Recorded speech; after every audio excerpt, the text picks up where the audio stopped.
Mic check 1 2. Mic check 1 2. Test 1 2. Mic check 1 2. Check mic 1 2. Mic check 1 2. Check 1 2 3.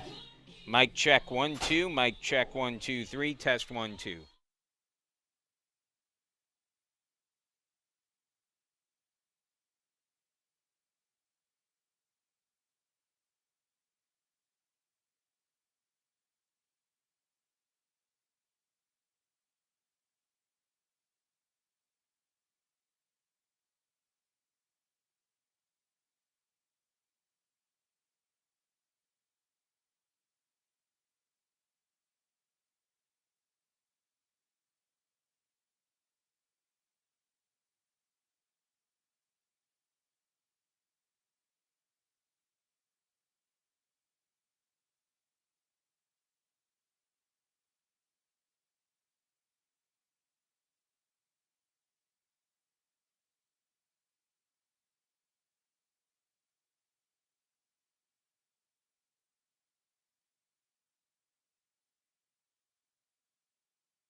And good afternoon and welcome to Nobby's Ballpark for today's game between the Case Western Reserve University Spartans, 23-12 on the season, and Ohio Wesleyan University, 16-17 for the year. Good afternoon, everyone. I'm John Schwartz, bringing you play-by-play coverage of today's game between the Spartans and the Battling Bishops. As Case Western Reserve looking to extend its winning streak to double digits. They enter the game with a 9-game winning streak, winners of 13 of their last 14 games, and will try to keep that going here with a doubleheader. It looks like the weather will hold out, which is positive for today's game, as the two teams will face off here today. Let's go ahead and get you starting lineups, beginning with the batting order for Ohio Wesleyan. Ryan Stefanson, the left fielder, leading things off. Sammy Stoner, the center fielder, hits second. It'll be Zane Vitens, the first baseman, in the 3 spot. Andrew Vance, the designated hitter, batting cleanup. He'll be followed in the order by Edric Padilla, the right fielder, hitting in the 5 spot. Batting 6 today is Alex Snyder, the catcher. Jack Bates playing second base and hitting 7th. Noah Brazaitis, the shortstop, bats 8th. And Blake Pettit playing third base and batting 9th. Junior Andy Anthony is on the mound for Ohio Wesleyan. We'll tell you more about him in the bottom of the inning when he takes the hill. In the meantime, for Case Western Reserve defensively, the first baseman is Nick Tallarico. Second baseman is Josiah Harris. The shortstop is Owen Levinson. And over at third is Zach Carinci.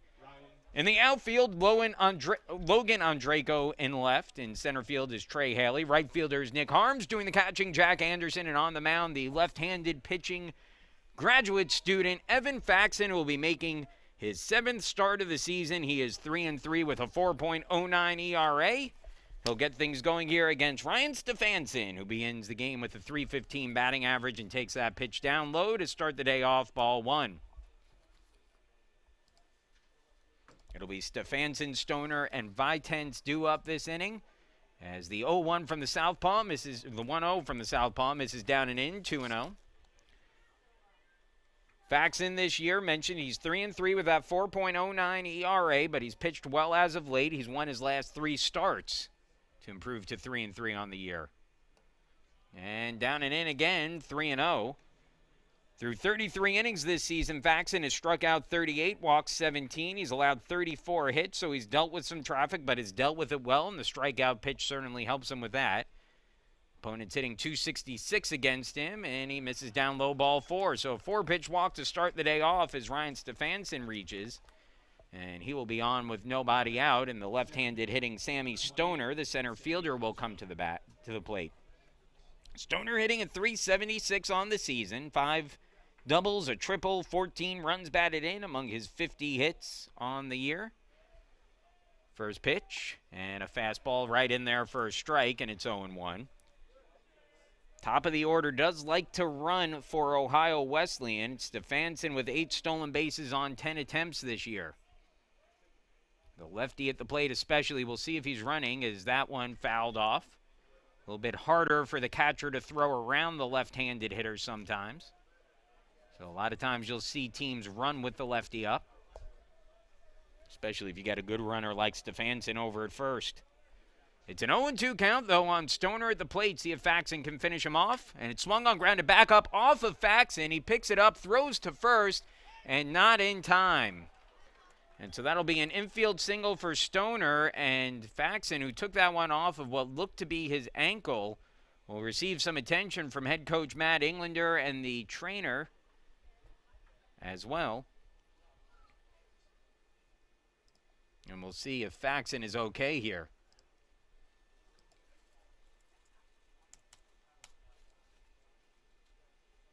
Might be one of those he just needs to shake off a little bit. Again, you can see him flexing that right ankle. I believe that's what it hit off of. Spencer Furlick, the trainer, out to take a look, along with head coach Matt Englander. I would be surprised if Faxon doesn't stay in this game, and he looks like he will. We'll see if he needs a warm-up pitch here just to test that ankle out. And I think he's going to get one. Yeah, Englander and Spencer Furlick are going to watch this over a little bit.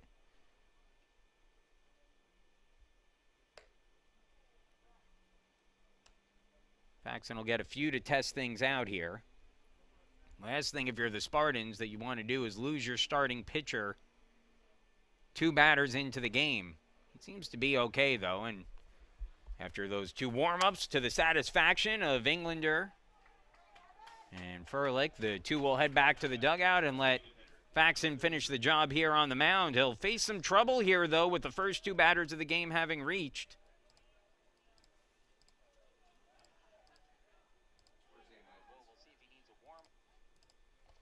And a tough hitter in Zane Vitens due up at the plate. Vitens has been good in his first season of collegiate baseball. And a big swing and a miss and an inside breaking ball, 0-1.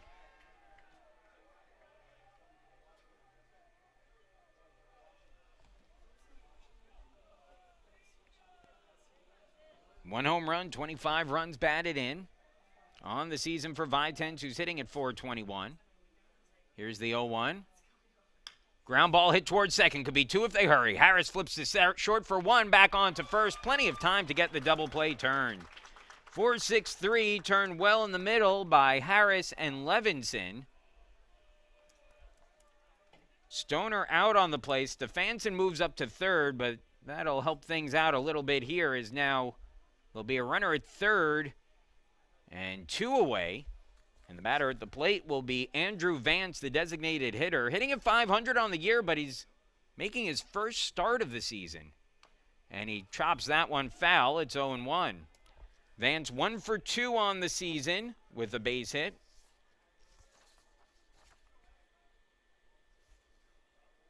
A 6'6", 270-pound freshman out of Cincinnati, Ohio. And he laces that foul and out of play, and he's quickly behind 0-2.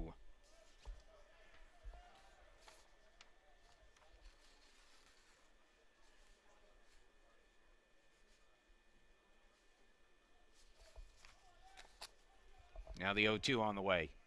Swing and a miss, strike 3, and Faxon works into and out of trouble in the first. A walk and a single off his foot to start the inning, but a double play and a strikeout and the frame scoreless. No runs, a hit, no errors, and a man left on, and we'll move into the bottom of the first inning in a scoreless game between Case Western Reserve and Ohio Wesleyan.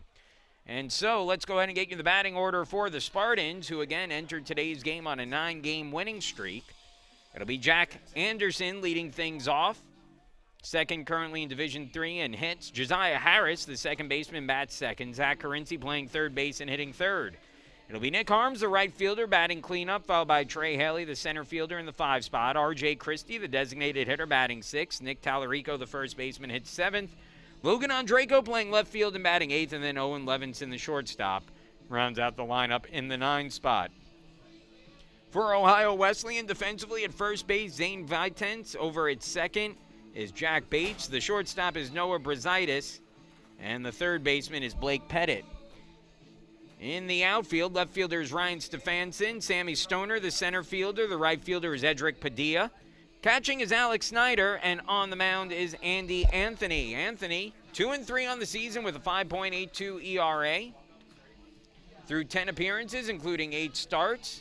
He's thrown 38 2/3 innings. He's given up 51 hits. 30 strikeouts and 14 walks on the season. Opponents hitting .323 against him. Anthony, a 6'1", 190-pound junior out of Delaware, Ohio. Jack Anderson. It'll be Anderson, Harris, and Carinci set to lead things off here against Anthony on the mound, as Anderson takes the first pitch on the outside corner for a strike, 0-1. Anderson, one of the tougher outs in Division III this season. He's second among all Division III players with 69 hits. Among the Division III leaders with 21 doubles as well. He's hitting at .445. He's driven in 31 runs despite mostly hitting out of the leadoff spot throughout the season. He's scored 43 runs. Just a brilliant season for Anderson in his senior campaign. Gets that ball up in the air. Shallow center, could be trouble. Charging in and diving and making the catches, the center fielder, Sammy Stoner, for the first out of the inning. Well, that ball was hit into no man's land, and Stoner was playing deep against Anderson, who's got pretty good power. But Stoner able to come in quick and make the grab for the first out of the inning. Josiah Harris. So with one gone now, that'll bring up Josiah Harris, who is hitting at .340 on the season. Harris enters the game with a 10-game hitting streak and takes the first pitch up and in for ball one, 1-0.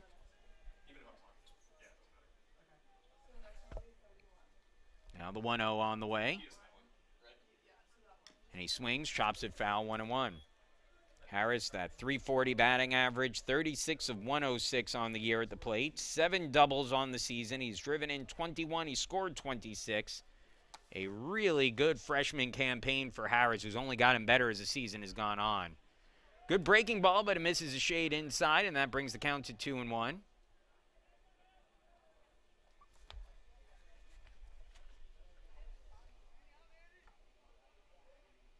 Now the 2-1 pitch. Outside, 3-1.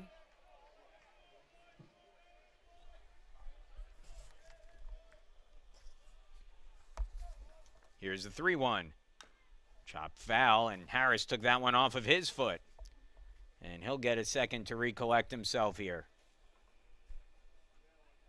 Well, tough inning to be the foot of a Spartan right now as Evan Faxon took a line drive off his foot in the top of the inning, and now Josiah Harris sends one off his foot here in the bottom of the inning.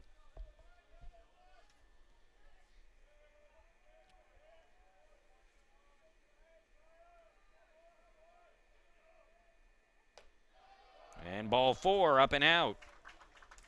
So Harris on at first, a speed threat for the Spartans. He's stolen 11 bases on as many attempts this season. Third baseman, number 31, Zach Carinci.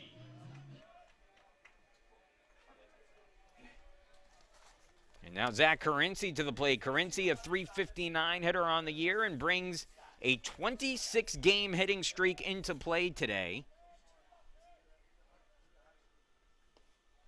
The second longest ever by a Spartan as the count goes to 1-0. Carinci, again, those 26 games. He's just 2 shy of the program record set by Sam Alexander in 2011, when Alexander hit in 28 straight games.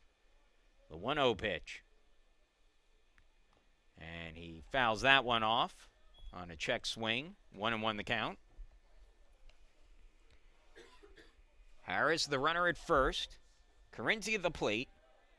Zach with 12 doubles this season, 1 home run, 31 runs batted in to time for the team lead. We'll see if Harris is running as the 1-1 pitch. Throw down to first. Harris comes back in standing up and almost didn't get there.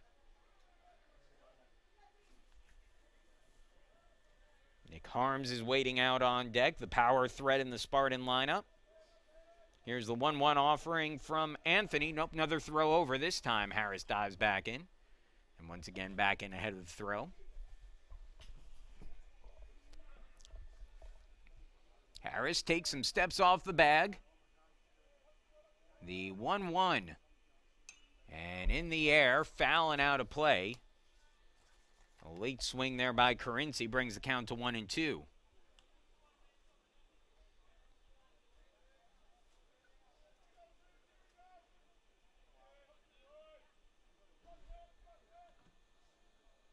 Now the 1-2.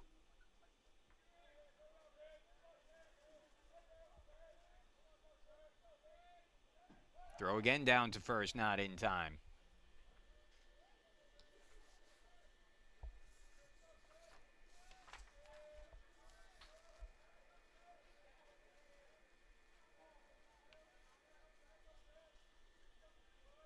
Here's the 1-2 offering. In the air, deep towards right, but should be playable out there underneath it. And making the catch in right field is Padilla for the second out of the inning.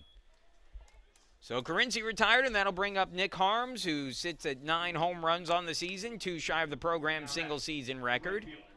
Number 26, Nick Harms. Harms hit his 9th home run of the season against Worcester on Wednesday. Ties him for the second most ever by a Spartan. The second straight season he has hit 9 home runs. His 18 home runs for his career now are just 4 away from the program's career record, and again, hasn't completed his sophomore season yet. First pitch, and Harms takes it down low. It's 1-0.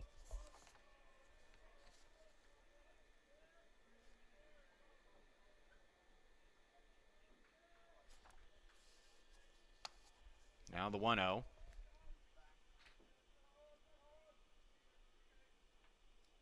Swing and a miss, 1-1.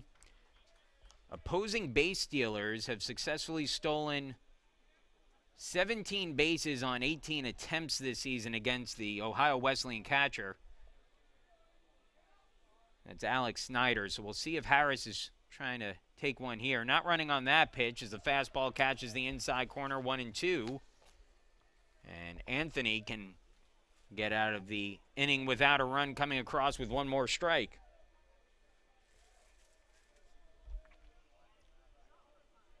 Here's the 1-2. Throw down to first, not in time.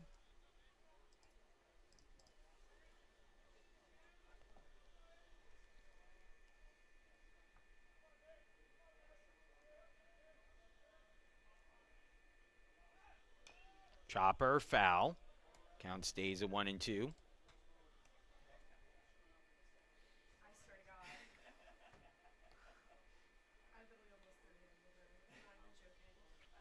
So it's a 1-2 count on Harms. Terrific season for Nick Harms at the plate. He's batting at .358 entering play today. He's tied for the team lead with Carinci and Anderson with those 31 RBIs. He's doubled 14 times, 2 triples, 9 home runs. His slugging percentage almost at .700. He's slugging at .686 on the year. The lefty awaits the 1-2 from Anthony. And he swings and misses as the inside fastball tied him up for strike 3, and that ends the inning. No runs, no hits, no errors. A man left on base. We're scoreless through 1 and move into the second inning with Padilla, Snyder, and Bates due up for Ohio Wesleyan when we come back. Again, scoreless game between the Bishops and the Spartans.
It'll be Padilla leading things off here for Ohio Wesleyan as we get set to get underway in the the second inning. Padilla, the lefty, followed by Alex Snyder, and then another lefty and Jack Bates. So that's foul back, 0-1.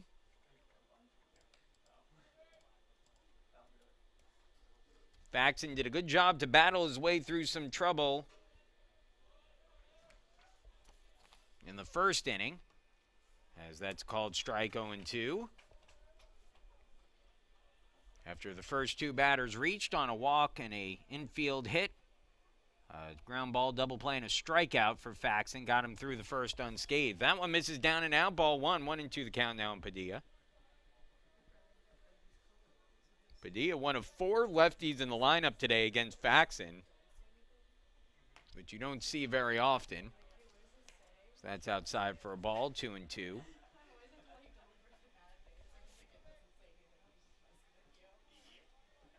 Now the 2-2 pitch.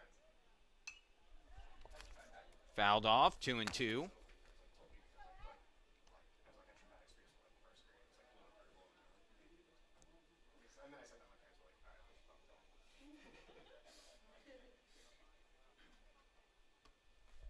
Outside ball 3. Full count, 3-2.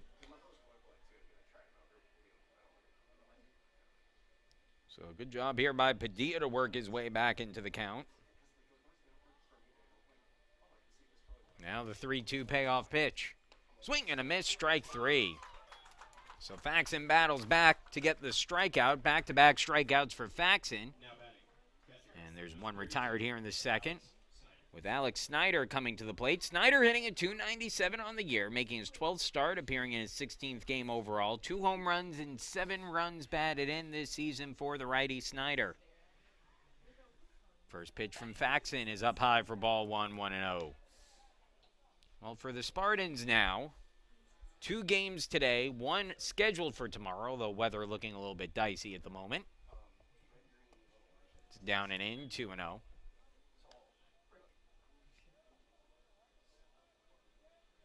And then 1 scheduled a week from tomorrow against DePaul. That should put a bow on the regular season.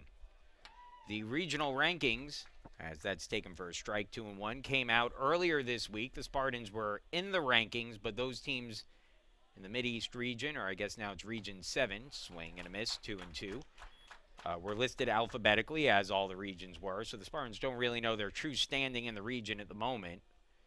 But as a team, they seem to be in decent shape right now, but certainly need to finish the job. On the outside corner with the breaking ball for strike 3. 3 straight strikeouts now for Faxon, and he's got 2 outs in the second. Well, I don't know what the ball off the foot did to Faxon physically, but since that pitch was, or the ball was taken off his foot, he's been looking pretty good. As that one bunted up in the air, Faxon picks it off the before it hits the ground, and trying to bunt was Bates, but he pops out instead, and that ends the inning. No runs, no hits, no errors, and no one left on. We'll move to the bottom of the second, and the Spartans will send Haley, Christie, and Tallarico 5, 6, 7 in the order of the plate, and we'll stay with you here between innings to talk a little bit more about the Spartans' postseason prospects. I mentioned those regional rankings came out. That's incredibly important for the team's chances to, first of all, be in those initial regional rankings. But a lot of the metrics are looking good for the Spartans. They have a really strong strength of schedule. It was top 10 as of this morning in Division 3, which is excellent. Again, they're in the regional rankings. They have lots of wins against regional opponents, although a handful of losses as well. And again, that could change as teams move in and out of the regional rankings over the next few weeks. They're released weekly on Wednesdays leading up to the tournament. But for Case Western Reserve right now, the goal's got to be to try to just win out. And if you could do that, you should put yourself in a decent position. Again, you'd be looking at 27-12. Maybe if they're able to add an extra game and they could get to 28-12, I think they'd certainly have a really good shot to get into the tournament. Spartans currently mentioned earlier, but they're ranked 6th in Division 3 in strength of schedule. Meantime, as Anthony begins his second inning of work on the mound for Ohio Wesleyan with the ball down and out to Trey Haley. The 1-0. And that one hit deep towards right field, and it will get over the head of the right fielder, Padilla, and up against the wall. Haley digging for second, but he'll stop there.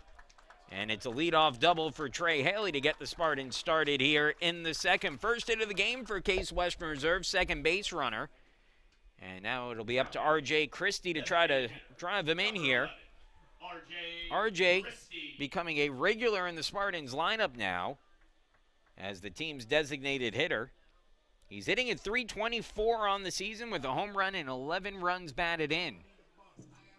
And Christie did get the start the other day against a lefty. Got a base hit, his first hit of the season against a left-handed hitter. RJ having himself a very nice senior season. First pitch on the way. And he pops it up. Shallow left. Should be a play for the shortstop, who continues to backtrack before he's called off by the left fielder, and Stefanson will make the catch for the out.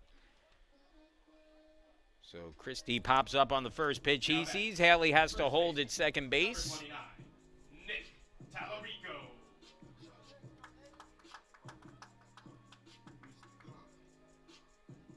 And they'll bring up Nick Tallarico with 1 out and a runner in scoring position. Tallarico, 4 home runs, 18 runs batted in. He's hitting a .261 on the season. And takes that for ball 1, 1-0.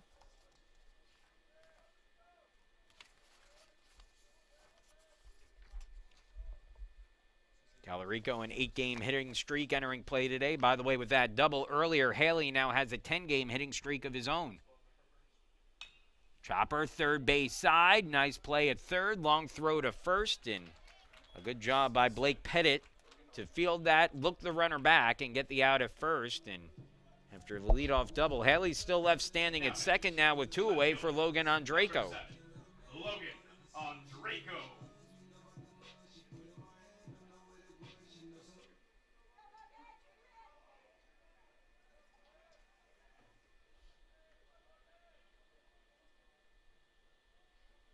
Andreyko, the batter, hitting a .264 on the season. It's been a nice sophomore campaign for Andreyko, who is starting to see more time in the lineup. 26 games played, 14 starts entering play today as he takes ball 1 up and out. He's driven in 13 runs, 4 doubles, a triple on the season for Logan. The 1-0. Outside, 2-0.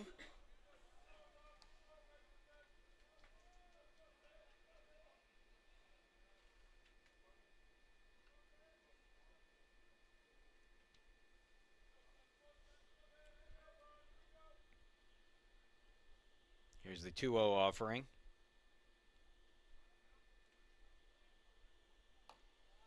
Up and out, 3-0. Owen Levinson is waiting out on deck, the 9-hitter in the Spartans lineup, as Case Western Reserve trying to break through in the first. Runner at second, 2 away, 3-0 pitched on Andreyko, and it's inside ball 4. And so there'll be 2 on, 2 away for Levinson. Now back. Shortstop. Number 2. Owen Levinson. Levinson having himself a nice year. He's making his 23rd start of the season. Most of that has come at shortstop, and he's hit .312 on the year with 14 runs batted in. Has a chance here to drive another run in with a base hit. Haley, good speed at second. Levinson squares to bunt, pulls it back, and takes a called strike as the count goes to 0-1. Might have been a situation where Levinson was taking either way after a 4-pitch walk to Andreyko, and so he showed bunt, maybe not much of an intention to bunt. Has the 0-1. Down the middle, no, misses. And it's a 1-1 count. Looked pretty good from up here, but called the ball by the home plate umpire, and so it's an even count on Levinson. Might have missed a shade high and broken over the strike zone. Here's the 1-1. Swing and a miss. Big cut from Levinson brings the count to 1-2.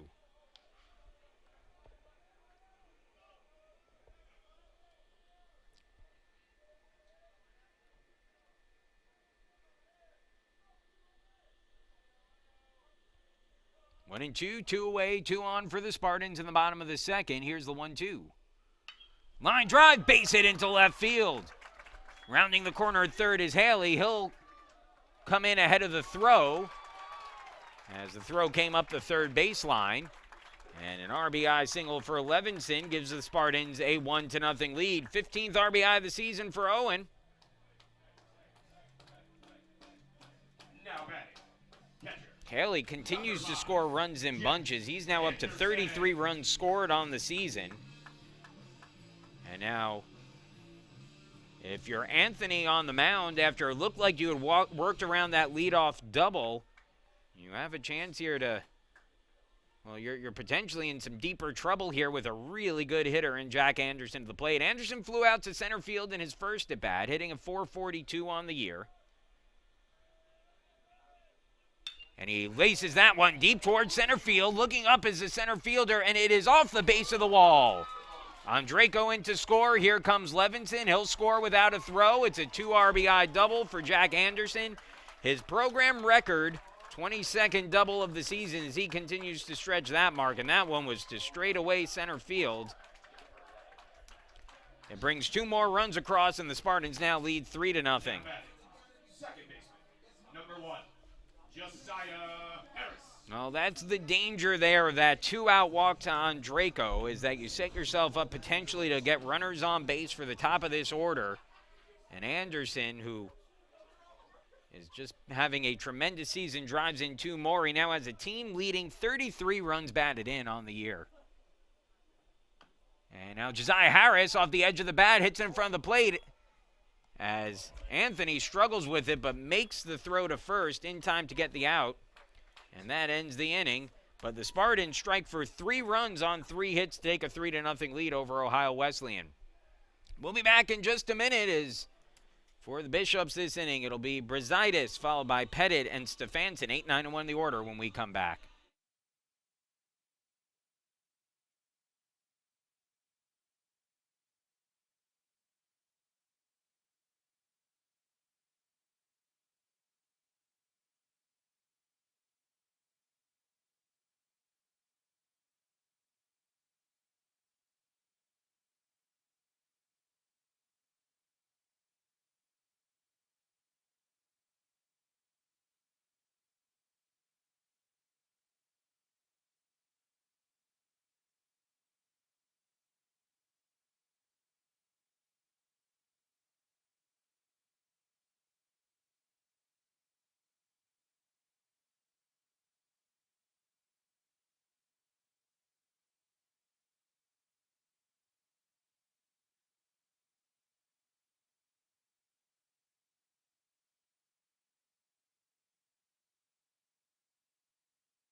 Faxon back on the mound. First pitch popped up. Left field on Draco there, battling some wind, but finds his footing and makes the catch to retire Noah Brazaitis for the first out of the inning.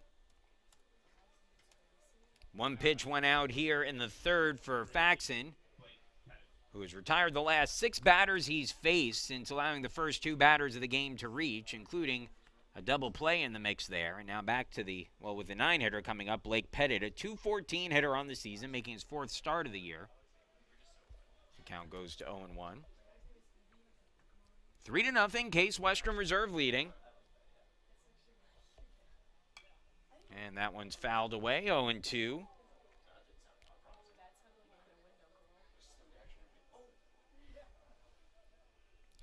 So it's an 0-2 count now with 1 away.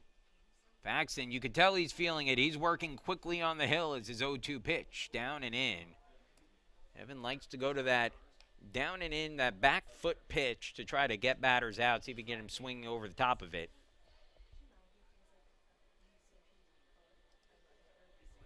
Here's the 1-2. Another one down and in, 2-2. The Spartans leading in this one 3-0. First of 2 games here today, as it looks like the weather will hold out for us in this one. Another one fouled away. Count stays at 2-2. It initially looked like today might have been a washout, but fortunately the weather has held out for this one as the Spartans trying to maximize the number of games they could play. Already down a few. That one's foul tip back into the catcher's glove for strike 3. So Pettit down swinging. 4th strikeout of the game through 2 2/3 for Faxon. And back to the top of the order now for Ryan Stefanson. Stefanson drew a 4-pitch walk to lead the game off, but was left stranded at third in the first inning. Hitting at .315 on the year. That pitch up high, ball 1.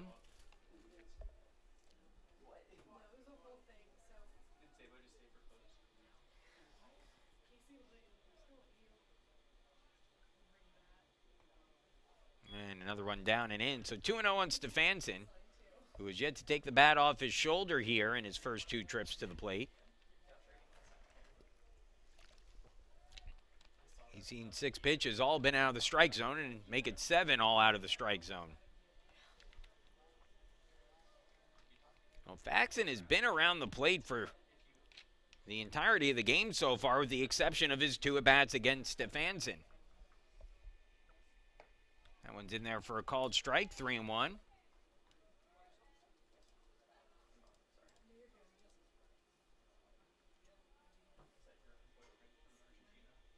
Three-one pitch. And inside, ball 4. So Stefansson draws his second walk of the day. Now batting, center fielder. Number And ends a streak of 7 straight retired.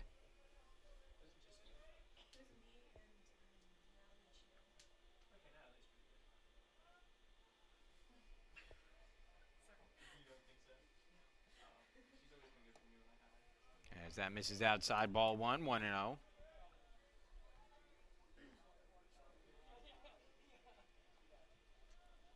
Batter at the plate now is Sammy Stoner, who's 1 for 1. The only hit of the day for Ohio Wesleyan. It was a hard liner back off the foot of Evan Faxon. Stoner now hitting a .381 on the year, 14 runs batted in. Center fielder standing back in, left-handed batter facing the lefty Faxon.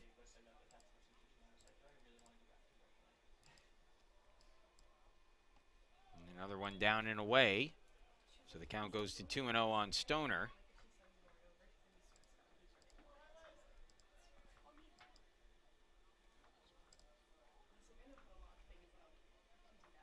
Left-handed hitters hitting a .286 against Faxon. He's got pretty even splits against both sides. .286 against lefties. Righties hitting .262 against him as Stoner takes a called strike, 2-1.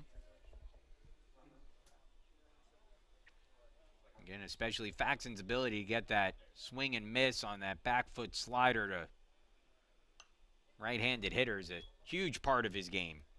Stoner fouls that one off, and the count goes to 2-2.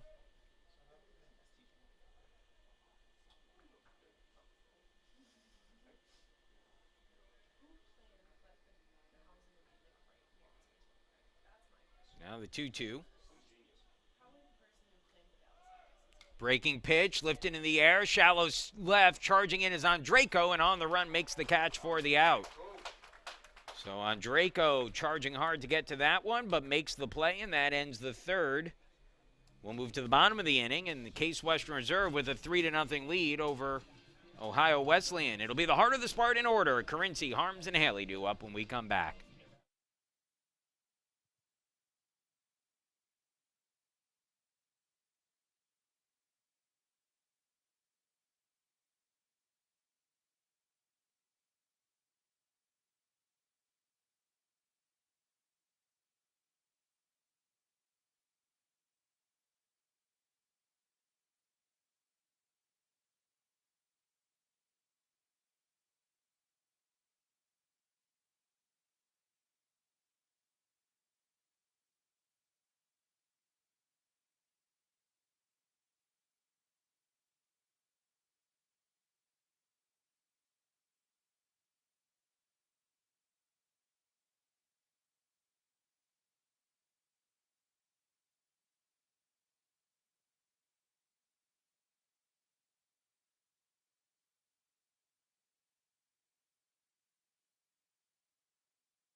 New pitcher on the mound for Ohio Wesleyan will be the righty Josh Ferreira from Raynham, Massachusetts. 5'10", 195 pounds. Number 31.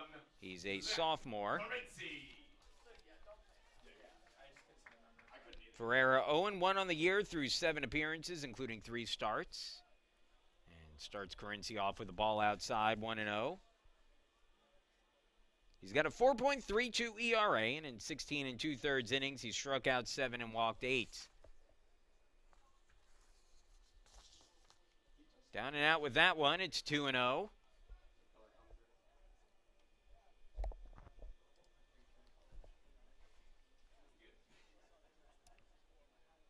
3-0, Spartans leading. Carinci at the plate, 0 for 1 in the game, and he hits that one in the air. Shallow center, but charging in and making the catch is Stoner for the out. So as of now, through 2 at-bats, Carinci yet to get a hit, and his hitting streak stays at 26 games. Now batting, right fielder, number 26, Nick Harms. In the meantime, that will bring Nick Harms to the plate. Harms batting at .355 on the year, 0 for 1 with a strikeout swinging. First pitch. And he takes it down low for a ball, 1-0. You know, that last at bat is probably a perfect example of why it's so hard to get a hit streak like Carinci has. As that one misses outside for a ball, 2-0. You know, not only do you have to be good, but you have to be a little bit lucky as well. That ball was hit hard by Carinci. He hit it to straightaway center field. He just hit it right at a fielder.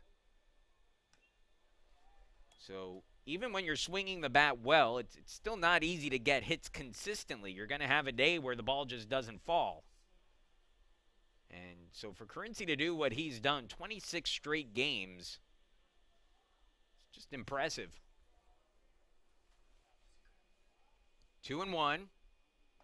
Big swing and a miss at a changeup by Harms, and that evens the count at 2-2.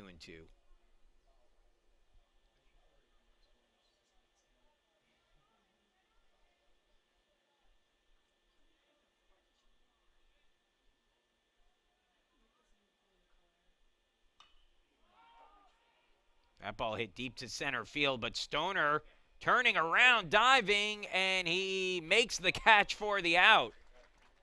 Well, Stoner made that more difficult than it needed to be. He got turned around as the wind whipping pretty good in the outfield today, but was able to find the ball at the last minute and made a lunging, diving catch to pull it in and save an extra base hit. And the way he dove, and with Harms' speed, if that ball drops in behind Stoner, Harms might have gone all the way on that one. That might have been an inside the Parker for Harms. At the very least, he's standing on third. Instead, it's the second out of the inning, and the first pitch from Ferreira to Trey Haley, who scored the first run of the game for the Spartans. He skips it in, down and out for a ball, 1-0. Down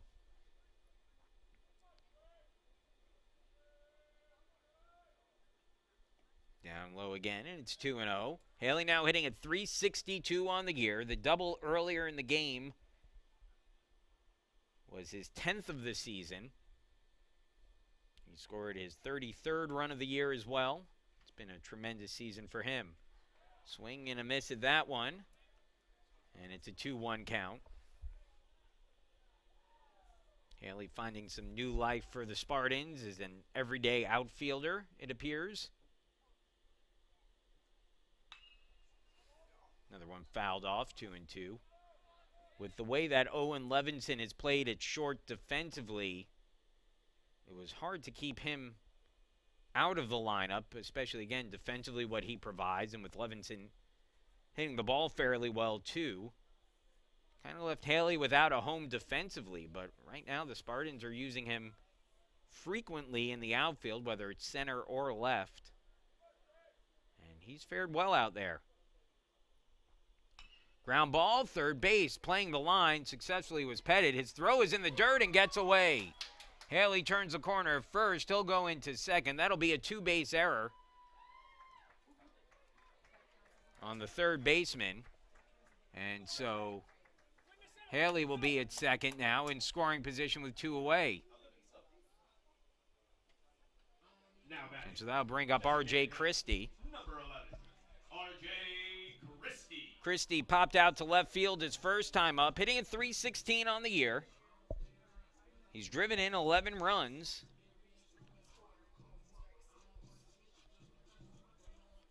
Well, Pettit had him played perfectly at third. Pettit was guarding the line and barely had to take a step to get to that ball. But that's a long throw across the diamond, and he skipped it in to first base, and the first baseman unable to handle it. That's Vitens over at first. First pitch to Christie, called strike, 0-1.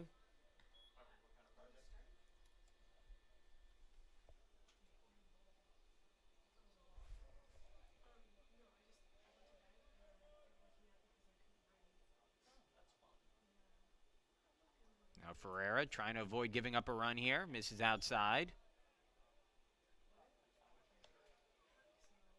It's a 1-1 count.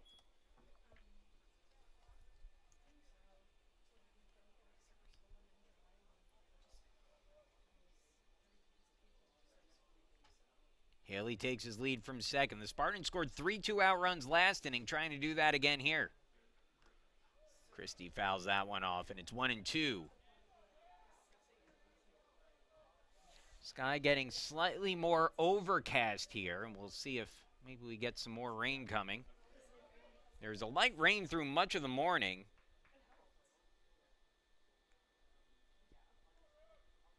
Doesn't look like anything's forecasted for the rest of the day, as that one misses ball 2. So we should be okay for this game unless there's a little pop-up shower somewhere. Famous last words.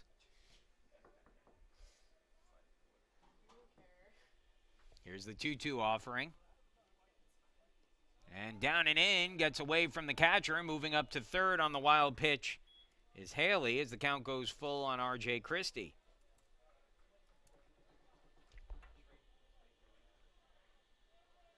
Well, an interesting situation for Ferreira here, who now has a full count with 2 away on Christie. First base open, and so if you're Ferreira on the mound, you can still make your pitch. You don't have to get one over necessarily to try to get the out here. You can opt instead to work against Tallarico. As that one swung on, grounded, stop made at second base on the dive, throw to first in time to get the out, and that ends the inning. So Jack Bates, a nice play to save a run at second base, and we'll move along into the 4th. 3-0, Case Western Reserve with the lead. Heart of the order coming up for Ohio Wesleyan as they try to get on the board. Vitens, Vance, and Padilla due up when we come back.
Welcome back once again. It's Case Western Reserve University with a 3-0 lead over Ohio Wesleyan.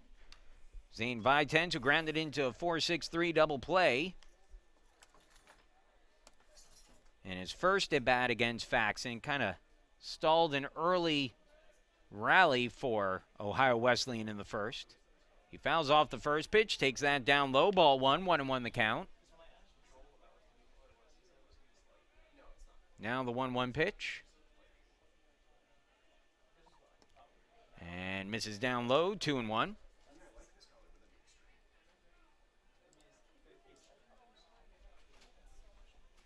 Two and 1 the count, nobody out. We're just underway in the 4th. That's in there for a called strike, and that brings the count to 2-2. Some light rain starting to fall here, it appears, as that one just off the outside corner and brings the count full 3-2. Faxon's done a good job limiting his pitch count here so far. He's at just 47 pitches with a 3-2 count on the first batter of the inning. Swung on, fouled off, and the count stays at 3-2. Barton scored 3 runs in the bottom of the second, all with 2 outs, an RBI single for Owen Levinson and a 2 RBI double for Jack Anderson. That's where we stand now at 3-0. Faxon has not allowed a hit since the second batter of the game. Has allowed just 1 base runner since then, as that's fouled away, and the count stays at 3-2.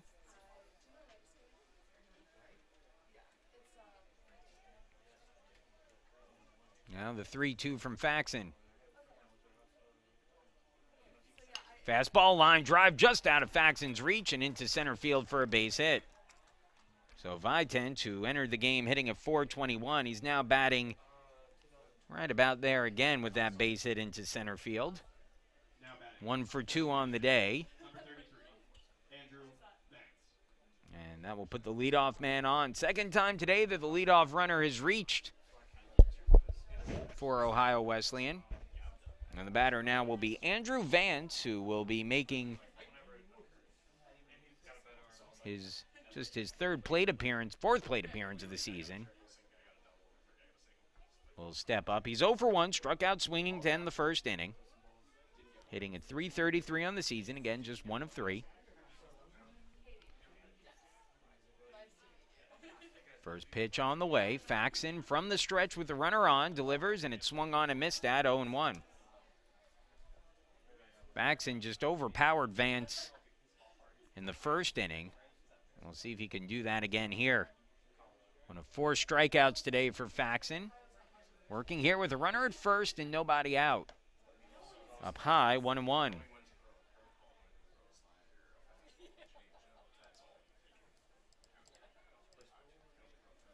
Now the 1-1. Faxon digs in, now delivers, swing and a miss. And Vance has not had an answer for that inside pitch today. He's been unable to lay off, and he's been unable to make contact with it. And so you got to imagine that Faxon is going to try to continue to live off that lower inside corner as this game goes on. Well, that one tried to dot the outside corner and just misses. Faxon wanted that pitch but doesn't get the call as the count evens 2-2.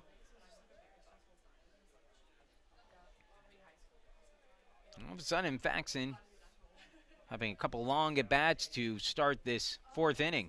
Swing and a miss there, and that'll be strike 3. 5th strikeout of the game for Faxon.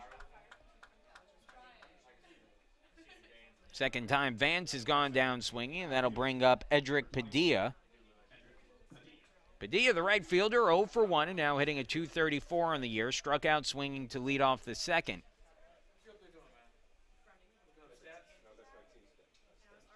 Now the pitch on the way. Padilla squares to bunt. Takes a called strike, and the count goes to 0-1.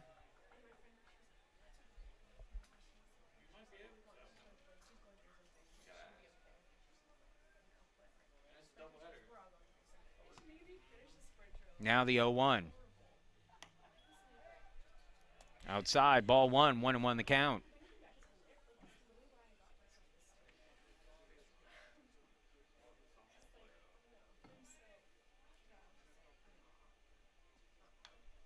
Fouled off, 1-2.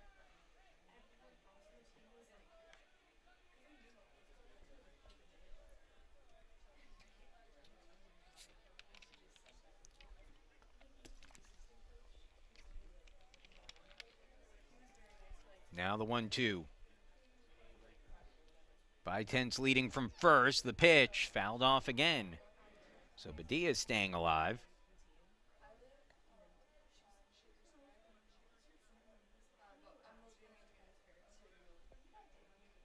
And a long inning. Already 17 pitches deep in the inning for Faxon, whose pitch count is starting to climb a little bit. Now he's about to throw his 60th pitch of the game. Again, a light mist falling. Easy to call it a light mist when you're sitting in a press box. Is a swing and a miss, strike 3. And that's the second out of the inning. Back-to-back strikeouts for Faxon, who's now up to 6 strikeouts on the day. That is 44 on the season for Evan. And the catcher, Alex Snyder, will be the batter.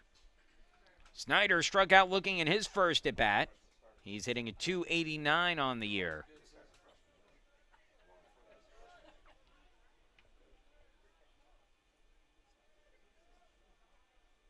First pitch from Faxon.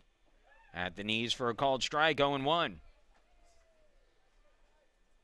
Faxon might have one more start after this one. Sort of depends on the timing for the Spartans and when they play their next few games.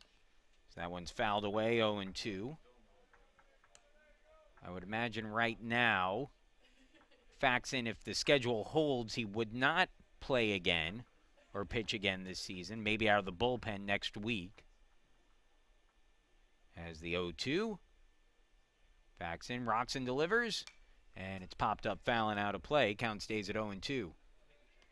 However, there's some talk about tomorrow's game with the weather looking iffy, potentially being postponed. And if that's the case, you could potentially see Faxon starting a week from tomorrow in that season finale. If the Spartans choose to use Reese Marley instead on Wednesday, if that's when the Spartans do their makeup. Another one fouled off there by Snyder as Ohio Wesleyan continuing to make Faxon work this inning.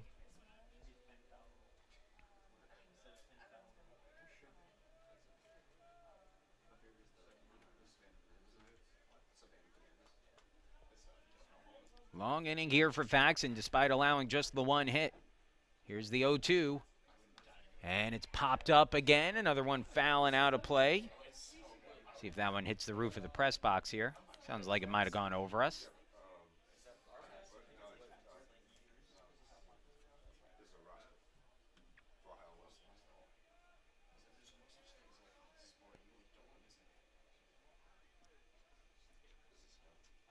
And that's hit in the air, shallow center.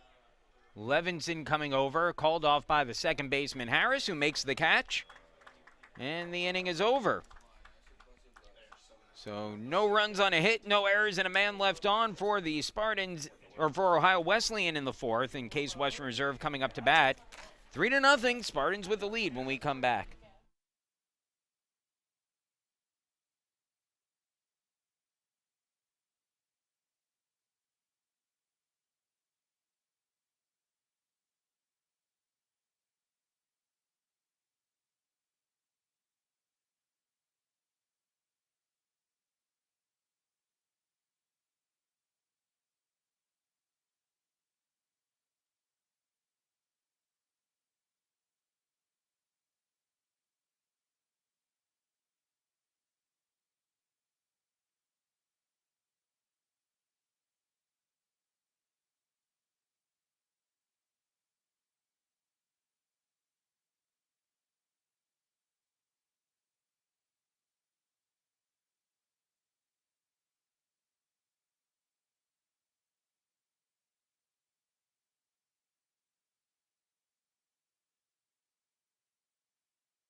Nick Tallarico.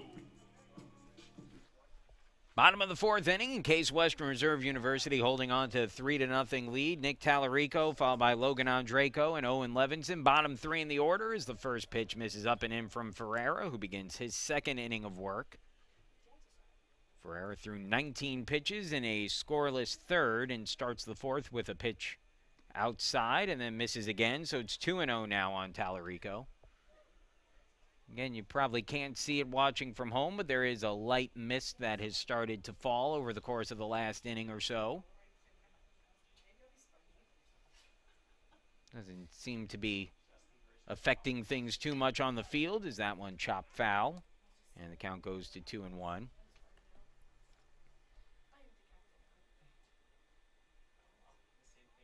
Again, it looks clear for most of the day today, but weather certainly was expected to be an issue at some point today as that one grounded through the infield for a base hit for Tallarico. And so Nick now 1 for 2 in the game, and he extends his hitting streak to 9 games. Now batting, Nick, another one of those players for the Spartans who kind of started off the season slow, but as the Spartans have heated up, so have a couple of those players. So Tallarico now a 9-game hitting streak, Haley a 10-game hitting streak. And that'll bring up Logan Andreyko, who drew a 2-out walk back in the second and eventually came around to score a run on the 2 RBI double by Jack Anderson. Andreyko has had a nice stretch here at the plate.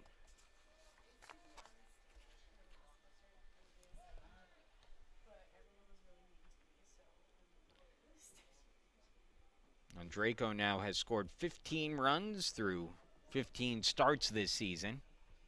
He's played in 27 total games and hits that one hard into center field, charging and making the catch in center field is Sammy Stoner. Boy, Stoner has had a nice day defensively in center, and that's a few that he's taken away for the Spartans. He had 2 that he had to charge in on hard in the game, including this one just now and one earlier in the game against Carinci.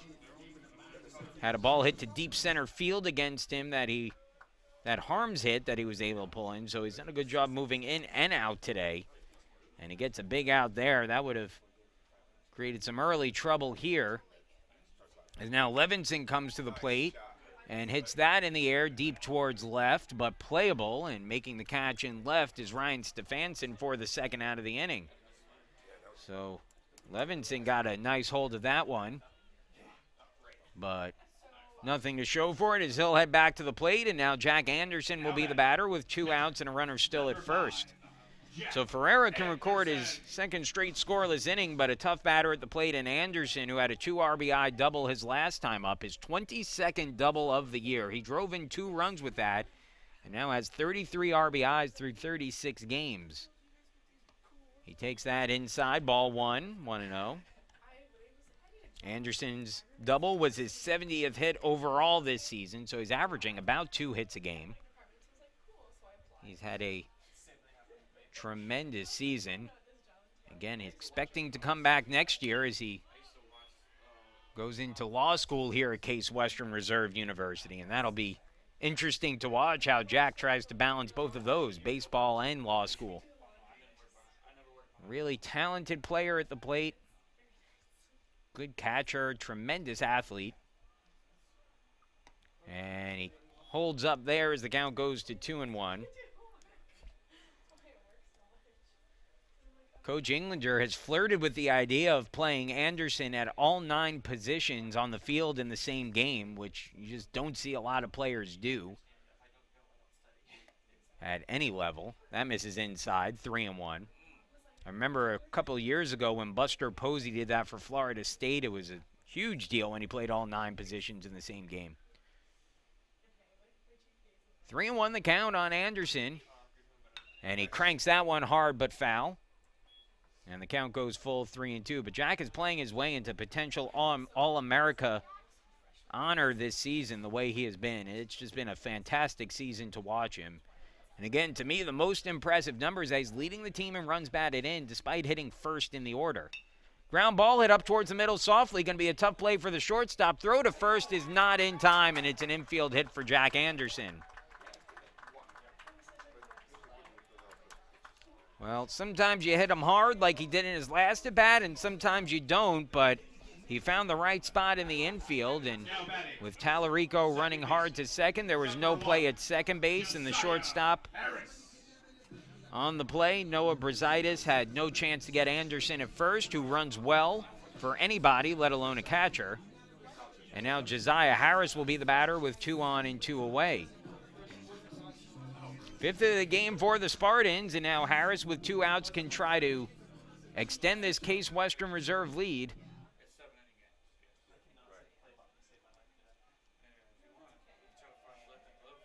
First pitch on the way.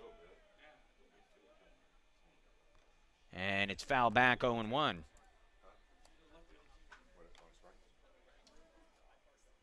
Harris enters the game with a 10-game hitting streak, 0 for 2 so far today, batting at .336 on the year. Here's the 0-1. And that one lined towards right field, and that will get down for extra bases. Tallarico in to score. Here comes Anderson. Going for third is Harris. The throw not in time. It's a 2 RBI triple with 2 outs for Josiah Harris, who celebrates with the bullpen, doing the roller coaster, and the Spartans now on top 5-0. All 5 runs scored today by the Spartans have been with 2 outs, and Harris, with his first career triple, extends his hitting streak to 11 games and extends the Spartans' lead to 5 runs. So the Spartans not done yet as Zach Carinci steps up here with a runner at third and 2 away. Carinci 0 for 2 and lines that one into center field, and that's a base hit. That'll bring across Harris. And first pitch swinging, Carinci makes it a 6-0 game, and he extends his hitting streak to 27 straight games, and that is now just one shy of the program record. So Zach Carinci, a 27-game hitting streak. He's been in some kind of stretch right now, and he'll take his lead at first with Nick Harms at the plate. Throw down to first, not in time. So the Spartans on top 6-0 over Ohio Wesleyan. Harms, a one-man rally at the plate, awaits the pitch from Ferreira, who is an out away from getting through the inning. Now that one sent deep towards center. Going back as Stoner, it's over his head. Carinci will be waved around third, and he will come in without a throw. It's a RBI double for Harms, and the Spartans continue to add to their lead. Stoner, who's played a great center field, couldn't catch up to that one. That's now 4 RBIs, I should say, coming across this inning. 4 runs scoring with 2 outs in the inning. And the Spartans now lead 7-0.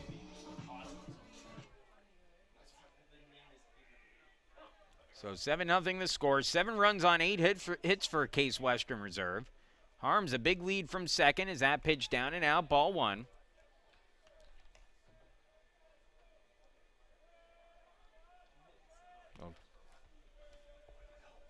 An offensive explosion here in the 4th for the Spartans, who take control in this one. Down and out, it's 2-0.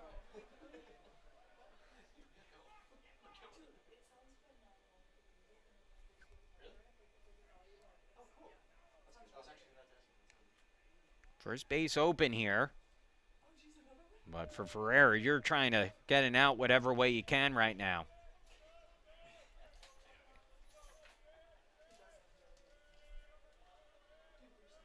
Ferreira from the stretch, runner at second base and 2 away. The pitch swung on, ground ball through for a base hit.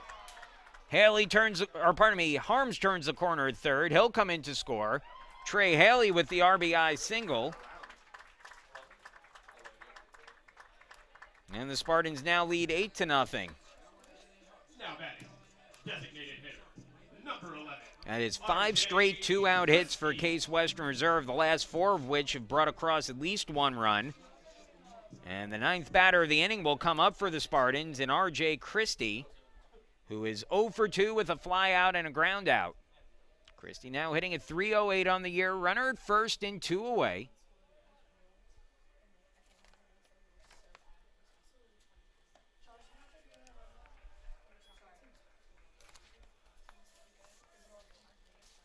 It's a 1-0 count on Christie. Well, Ferreira might be at the end of his rope here, as he's allowed 5 runs this inning. That one blooped into shallow left. Coming in and making the catch in left field is Stefanson for the final out. But the Spartans strike here for 5 runs in the 4th on 6 hits, 1 man left on base. And Case Western Reserve leading 8-0 after 4. We'll move to the 5th, and the bottom of the order due up for Ohio Wesleyan. Bates, Prezidis, and Pettit when we come back.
Evan Faxon now working with an 8-run lead, 8-0 the score. Case Western Reserve on top. The 1-0 swung on and missed that by Bates, and it's 1-1. Bates popped up to the pitcher, Faxon, in his first at-bat, trying to bunt with 2 outs. Bates hitting at .258 on the year, the 1-1. Down and out for a ball, 2-1. Well, for Faxon now, the goal is to try to give your team some length here in the game with a big lead for the Spartans. Try to preserve that bullpen with 2 more games after this one this weekend. 3-1 now the count. Evans looked good today. 4 innings, no runs. He's allowed just 2 hits, struck out 6 so far, and issued just 2 walks. Called strike brings the count full, 3-2.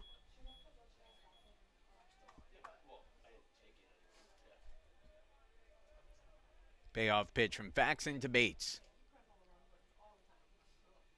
Ground ball hit softly towards third. Going to be a hard play for Carinci.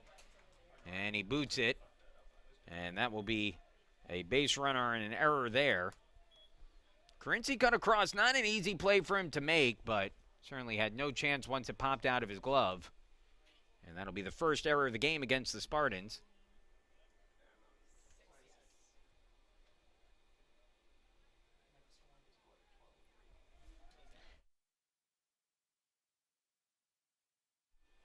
And now the batter will be Noah Brazaitis, who takes a called strike, 0-1.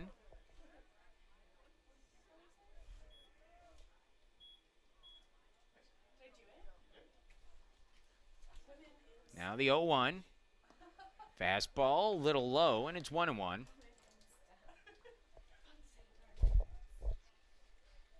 Well, Faxon's had to deal with some traffic in a few of these innings today on the base paths, but he's fared well. That one hit in the air, shallow left. Levinson going back on Draco coming in. Nobody has it. The throw comes into second base. But safe at second is Bates. Brazaitis with a base hit.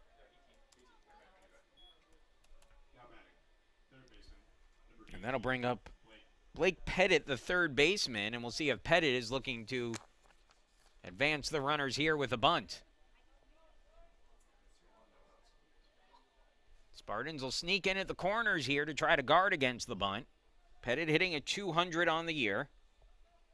Struck out swinging against Faxon in his first at-bat.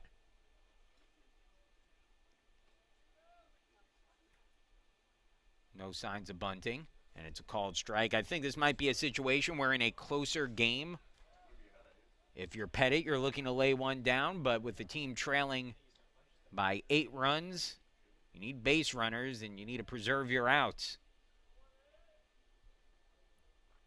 The 0-1. Up and out for a ball, 1-1.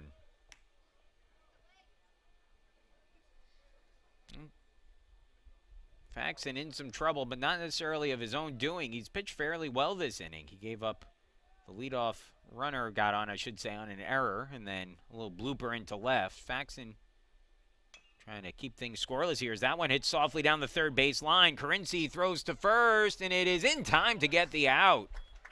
What essentially amounts to a swinging bunt there by Pettit. Carinci made a nice play, and nice play by Tallarico at first as well to dig that one out. It does move the 2 runners into scoring position with 1 out and brings up Ryan Stefanson, who has been on base twice today, walking each trip to the plate. Stefanson entered the game with 11 walks on the season, so he's up to 13 now. But Faxon has had trouble locating against Stefanson today. That one grounded to third. Carinci has it. Runner at second holds. The throw to first is in time to get the out. Coming in to score without a throw is Bates, as Carinci wisely trading the out for a run there. And Ohio Wesleyan gets on the board. The score is 8-1. It's an unearned run against Faxon, as that should have been the third out of the inning. And now with a runner at second, 2 away. And Sammy Stoner coming to the plate. Stoner singled and has flown out to left in his 2 trips to the plate today. 1 for 2 and hitting at .378 the first pitch. Fastball down and in, 1-0.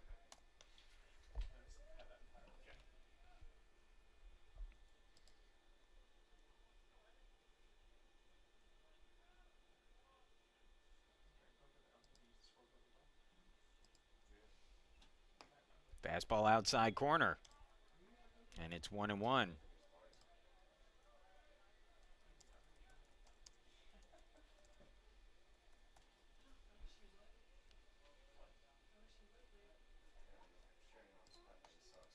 Faxon trying to work through the fifth with minimal damage.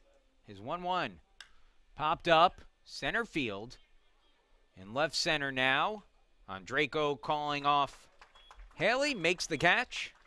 And the inning's over, so the Spartans able to minimize damage there after the first two runners reached. Ohio Wesleyan gets on the board, though, with a run and a hit and an error. They leave one man stranded. We'll move to the bottom of the fifth. Case Western Reserve with an 8-1 lead. It'll be the same three that started last inning. Tallarico, Andreyko, and Levinson due up when we return.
New pitcher on the mound, third used today by Ohio Wesleyan. Will be number 25, Mason Timko, who will complete his warm-ups here. Timko, a junior from Pittsburgh, Pennsylvania, West Allegheny High School. He's 6'1", 200 pounds. And a righty on the mound to face the Spartans.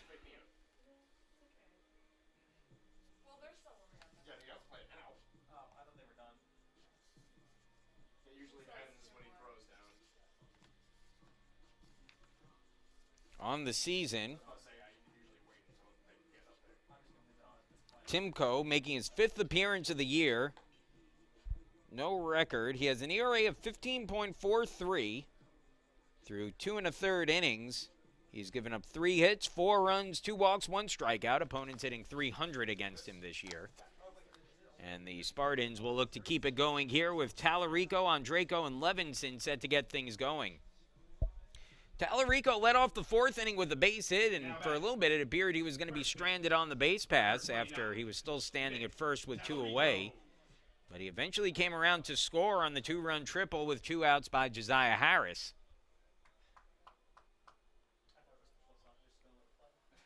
He'll be the first batter to face the righty Timko, who rocks and delivers.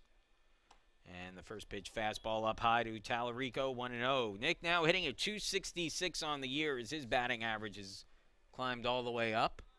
He's working on a 9-game hitting streak after his hit earlier in the game.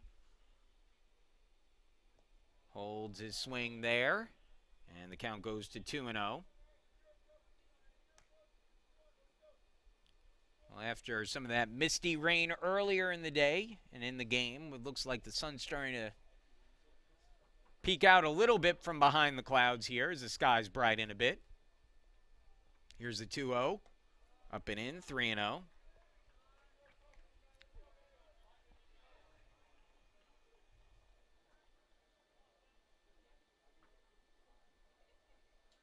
Now the 3-0 pitch.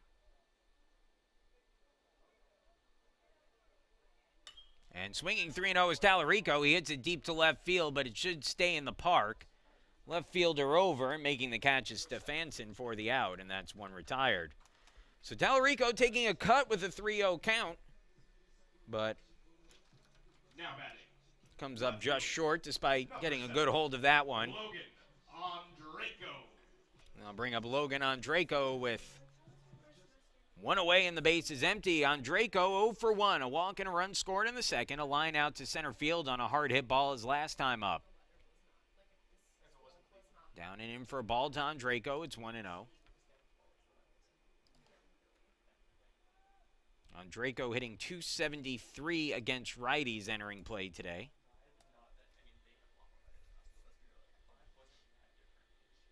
He's been a good player for this team this year. Ground ball through for a base hit. He pulls that one through the hole between the first baseman and the second baseman. And the Spartans have the leadoff man, or pardon me, a man on with one out here in the fifth. Now bring Owen Levinson to the plate. Levinson's hit the ball hard both times up. In the second inning, he had a 2-out RBI single that gave the Spartans a 1-0 lead. And then his last time up, drove a ball to the warning track in left field. So Levinson seeing the ball well today. He's batting at .317 on the year. And the breaking ball on the outside corner for a strike from Timko, 0-1.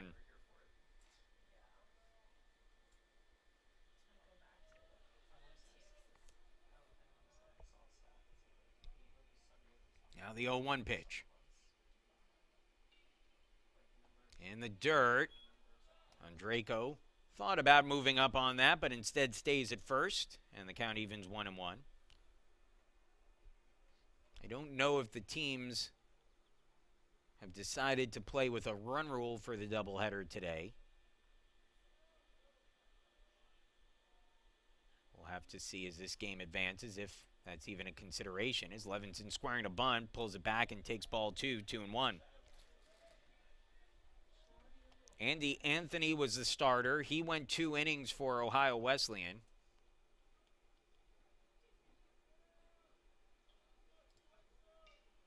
Gave up 3 runs on 3 hits and a pair of walks. Swing and a miss there from Levinson. Josh Ferreira went the next 2 innings, allowed 5 runs on 6 hits.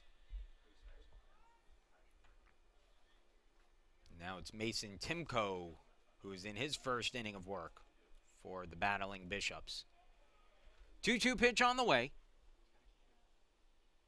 And a swing and a miss at a breaking ball in the dirt, strike 3. And so Levinson retired, first strikeout of the game for Timko. Just the second strikeout today for Ohio Wesleyan pitching. And now back to the top of the order with Jack Anderson coming up. Anderson a single and a double today. He has 2 RBIs. He scored a run and is 2 for 3. His batting average now up to .449 on the season. He's got 71 hits now in 36 games. And he takes a first pitch fastball a little inside, and it's 1-0. 2 outs, runner at first, but Anderson has got the power to drive a run in here from first base. Again, one of the leaders in Division III in doubles this season. And if he finds a gap with Draco running, it should get a run across with 2 outs. That pitch taken down low. It's 2-0. Anderson a little bit more patient at the plate today than we've seen him in his last few games. Here's the 2-0.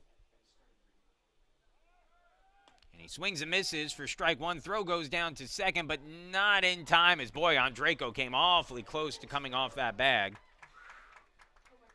A stolen base there for Draco. And that will be his 3rd stolen base on 5 attempts this season. He's now in scoring position for Anderson, who would almost certainly score Draco with a base hit to the outfield.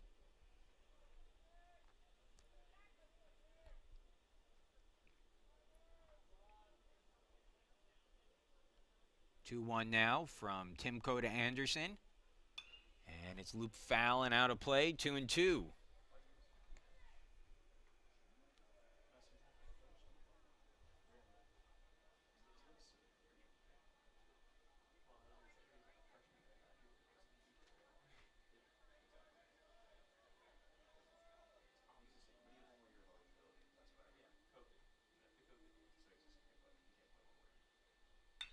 Line drive deep to center field. Stone going back at the wall. He leaps and he makes the catch again. Stoner able to pull that one in. He has had a really good day defensively in center field, and he saves a run there. And it will stay an 8-1 game as we move along into the 6th. Heart of the order due up for Ohio Wesleyan. Viten's, Vance, and Padilla due up when we return.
And welcome back once again inside Nobby's Ballpark as Case Western Reserve with an 8-0 lead over Ohio Wesleyan. Heart of the order due up, Vitens, Vance, and Padilla. Vitens 1 for 2 in the game, a single and grounded into a double play.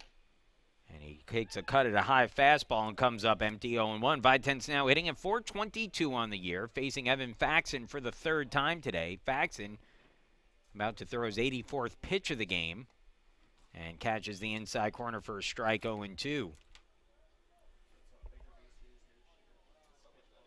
We'll see how deep Faxon goes in this one, I imagine. If he's feeling good, it's one of those days where he'll pitch until he's no longer effective on the mound.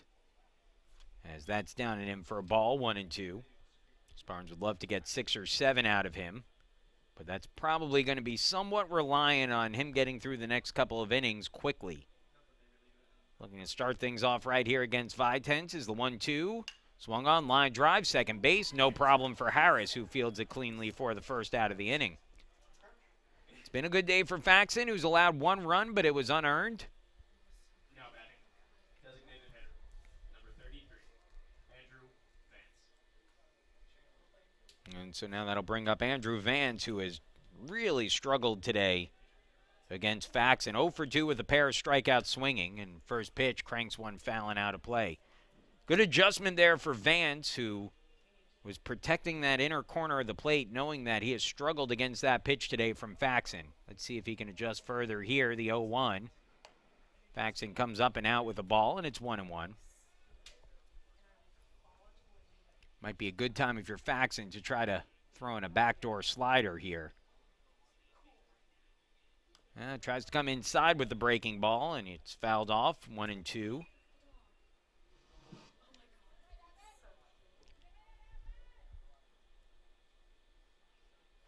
One and two count, one away.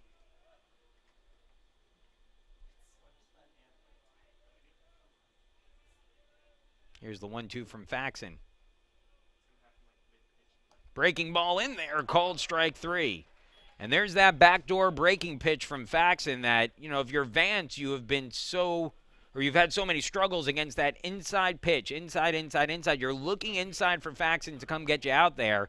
And Faxon, who's, you know, veteran player, he's been a 6-year college baseball player now, knows what he's doing, and operated perfectly there. He throws the outside backdoor breaking ball, and there's nothing you could do about that if you're Vance because you're so concerned about protecting the inside portion of the plate. And the 91st pitch of the game misses outside to Padilla, who is 0 for 2 with a pair of strikeouts as well against Faxon. That's a called strike. It's 1-1.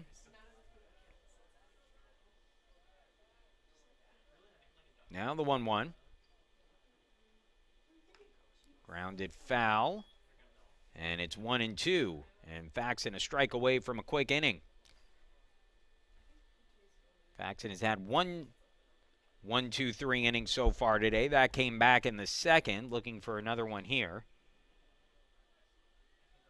Not sure if that pitch went off the catcher, pitcher, or the, I should say the catcher, the umpire, or the batter. But either way, the home plate umpire's giving everyone a few minutes to catch their breath here. I think Faxon probably just ready to get going and throw, and he'll do that quickly as he gets the signs from Anderson. Now Roxon delivers his 1-2 pitch with 2 away, and the base is empty outside for a ball. And it's 2-2.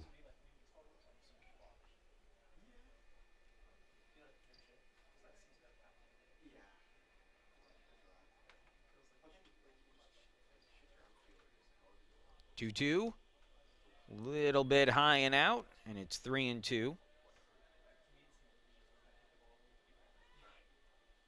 Pitch number 96 on the day from Faxon, trying to get through this inning perfect. Here's his 3-2 offering to Padilla. And it's down and out, ball 4. And so Faxon issues the walk. And that will be the 3rd walk of the day he has given up.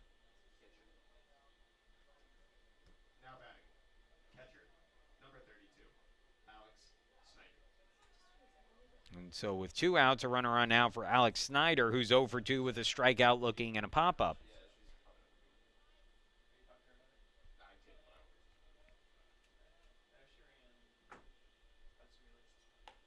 Fastball up and out, 1-0. Looks like Matthew Dubois is going to slowly begin to warm up in the bullpen.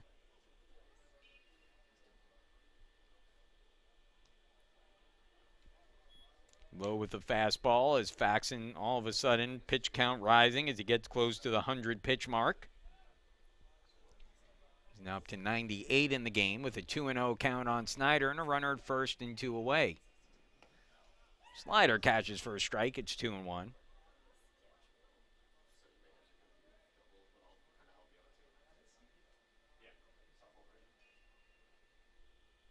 2-1 pitch.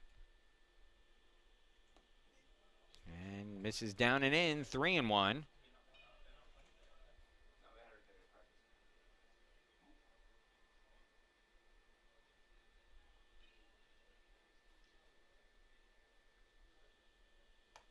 Called strike outside corner.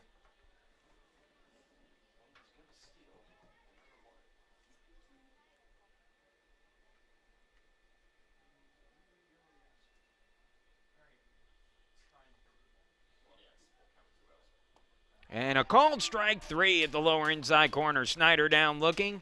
Strikeout number 8 for Faxon, and we're through 5.5. The Spartans leading 8-1. It'll be 2, 3, and 4 in the order. Harris, Carinci, and Harms due up when we return.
Case Western Reserve University with an 8-1 lead, and the Spartans will try to extend that further here in the 6th. Bottom of the 6th inning for the Spartans, and it will be the 2, 3, and 4 hitters, Harris, Carinci, and Harms, who helped fuel a 5-run rally back in the bottom of the 4th inning. Harris really got things going with 2 on and 2 away. Harris hit a triple down the line in right. The first triple of his career. He's now 1 for 2 in the game, extending his hitting streak, by the way, to 11 straight games. He's hitting at .343 on the season. He's driven in 23 runs. It has been a huge first year of collegiate baseball for Josiah Harris, who lifts the first pitch fouling out of play. And I think what's really impressive about Josiah is how much he has improved as this season has gone on. Early on, he struggled a little defensively. He was maybe swinging at some pitches that were not hittable pitches. And all of a sudden, as the year went on, something seems to have clicked for him. And, boy, he is someone with a bright future for this team. Outside for a ball, it's 1-1. And, you know, so it's not just at the plate either. It's defensively, too. He's been a really, really good player. 1-1 the count now. Line drive, base hit into left field. And, boy, Josiah just keeps on hitting.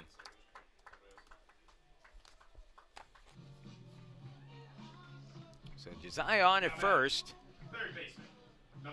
And that'll bring Zach Carinci to the plate, who now has a 27-game hitting streak going.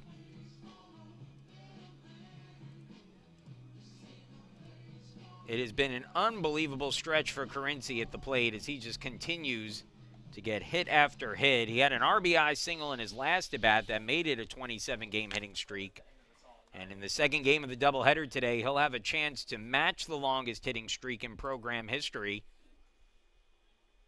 Zach now hitting at .358 on the year.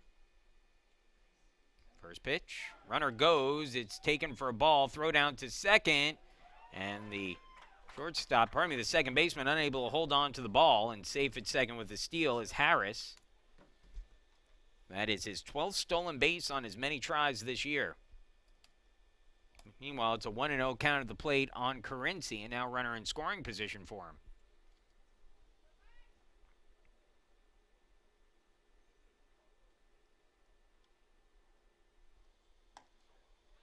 Slider catches the outside corner, 1-1.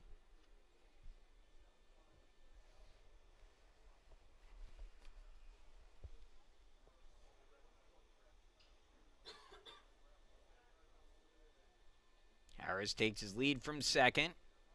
Timko on the mound in his second inning of work delivers to Carinci, who pops it up. Foul territory, might have a chance at it at first. Over to get it and making the catch is the first baseman.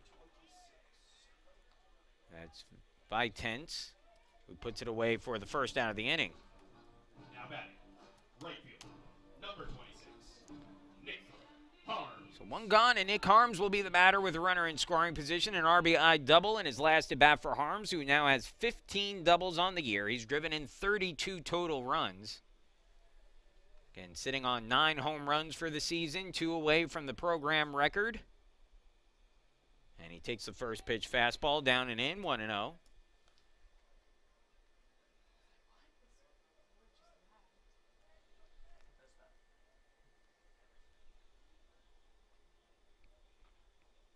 Now the 1-0 offering to Harms. Runner goes, the pitch taken for a ball, the throw goes into left field, and Harris will come around to score. So a stolen base and an error allows Harris to score. As of now, that will be an unearned run, although that could change. The count 2-0 at the plate, and it's now a 9-1 Case Western Reserve lead. Base is empty here for Harms.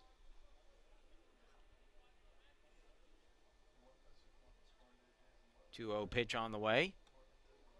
And that's inside ball 3, 3-0. We'll see if Harms gets the green light here, 3-0. Normally he would, but with an 8-run lead, I'm not sure that he'll be swinging 3-0. We'll have to see. 3-0 pitch on the way to Harms. And he takes it, ball 4. So Timko issues the walk. First walk he's given up today. And now Trey Haley will be the batter. Haley's been on base all 3 times today. Doubled in the second and came around to score a run. Reached on an error in the third and then singled and drove in a run in the fourth. He's hitting at .364 on the season now. Mason Timko in his second inning of work running into some trouble here. Here's the pitch. Breaking ball taken all the way by Haley for a strike, 0-1.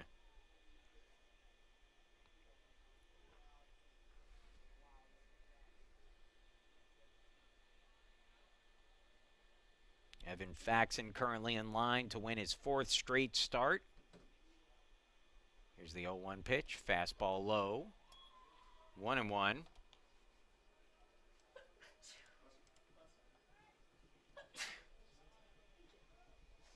Three in the second, 5 in the fourth, 1 in so far here in the 6th for the Spartans, who lead 9-1. 11 hits in the day for Case Western Reserve. That one cranked foul by Haley, 1-2. Spartans trying to stretch their winning streak to double digits, pick up their 10th straight win. It would be 14 of their last 15. If they can get a win here in this first game today. Here's the 1-2. Throw down to first, not in time.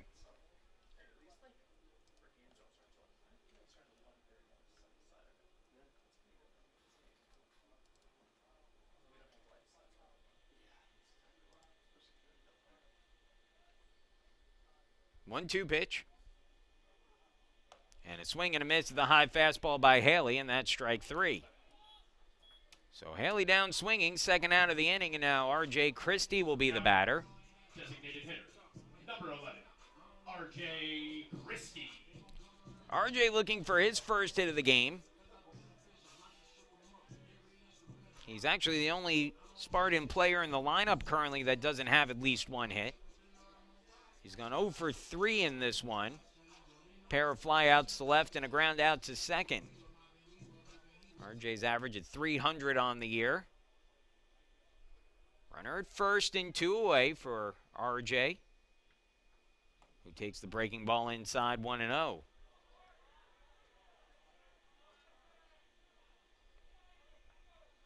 RJ hit his first career home run earlier in the year. He's driven in 11 runs this season. 3 extra base hits, 2 doubles in that aforementioned home run. He awaits the 1-0 here from Timko. And it's outside ball 2, 2-0.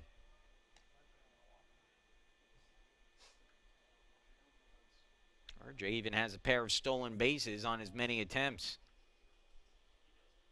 One of those, a steal of third. That came in the Wash U series. Here's the 2-0. Outside, ball 3, 3-0 the count.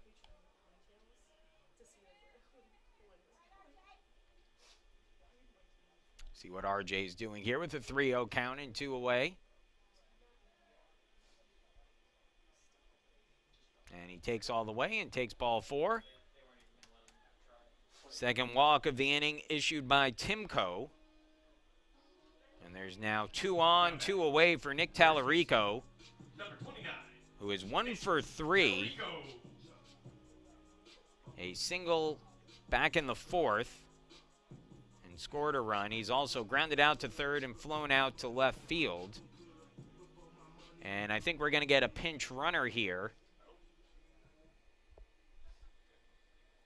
as it looks like Mitchell Schultz will come in to run for R.J. Christie. Should I announce that, Joe? Okay.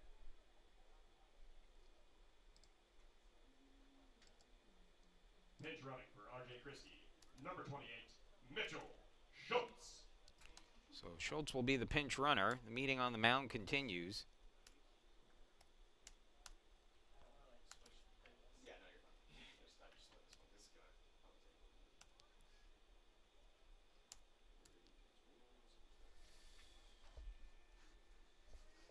Oh my god. You know how somebody at school hates this other school's lacrosse team? The lacrosse team is we're about to play them right now as the finals for like the conference. Oh, okay. I'm late stage. There's a lot of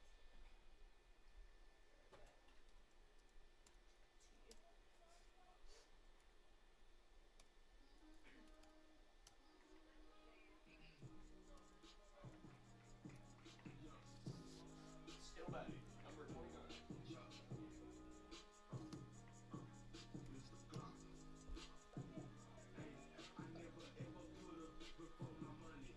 So the meeting on the mound breaks up.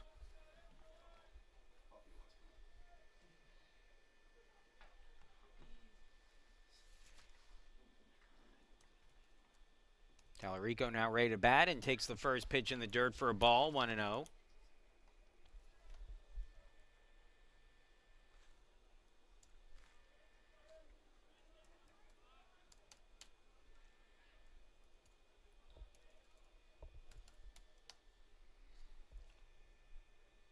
Timko trying to extricate himself from the situation here.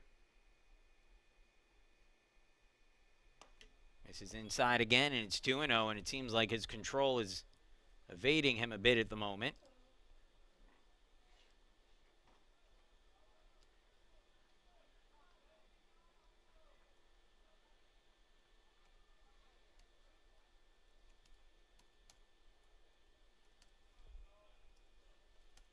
And inside, 3-0 on Tallarico. A walk here would load the bases with Logan Andreyko out on deck.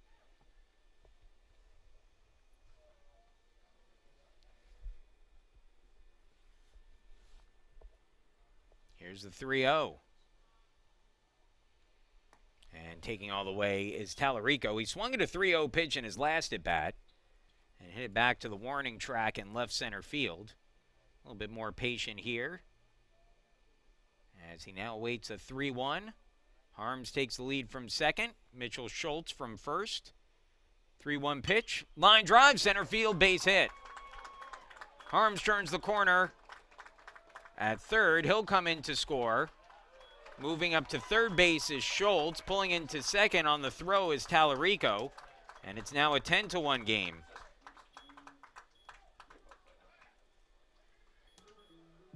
Now batting, left fielder, number 7, Logan Andreyko.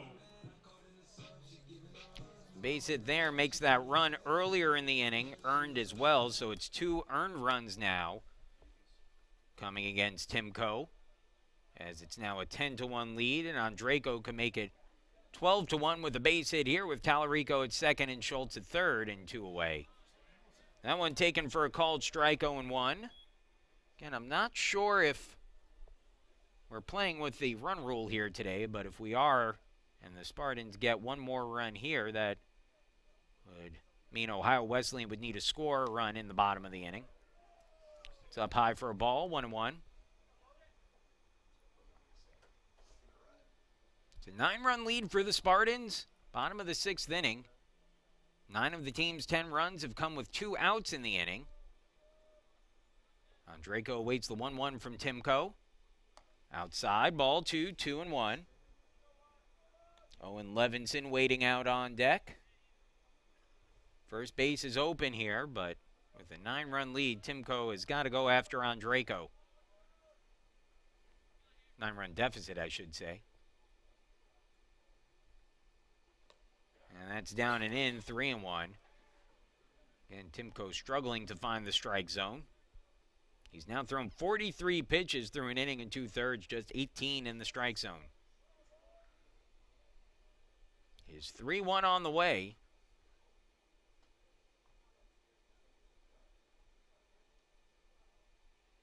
And a fastball at the knees on the outside corner. Full count, 3-2. First base is open, so the runners will have to hold on the pitch.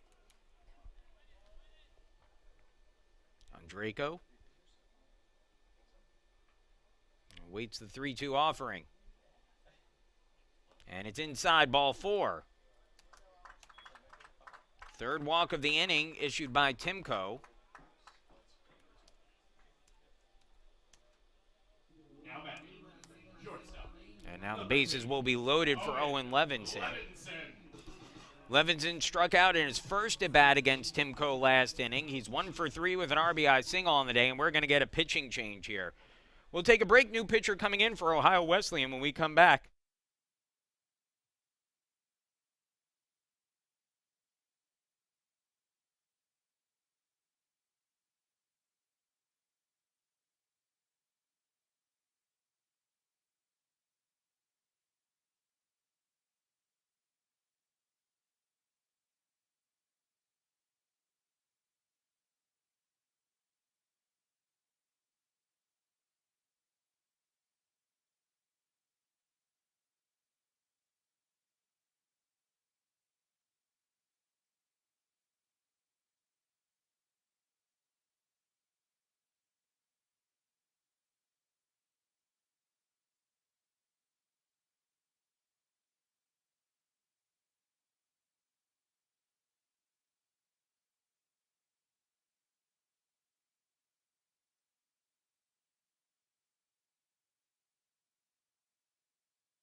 Tyler Monaco, the new pitcher for Ohio Wesleyan, misses high with the first pitch, 1-0. Owen Levinson to the plate.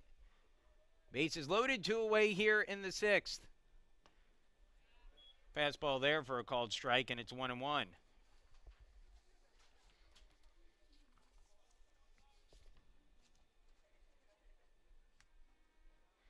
Monaco, no record, making his 10th appearance of the year. He has 2 saves. That one misses up and in for a ball, 2-1. Monaco, an ERA of 12.38 this year. Coming in to try to put the fire out. And it hits Levinson. And he'll go to first. And that will force across a run and give the Spartans a 10-run lead. Well, Levinson will have a bruise to work with there tomorrow, but also has another RBI, his 2nd of the game.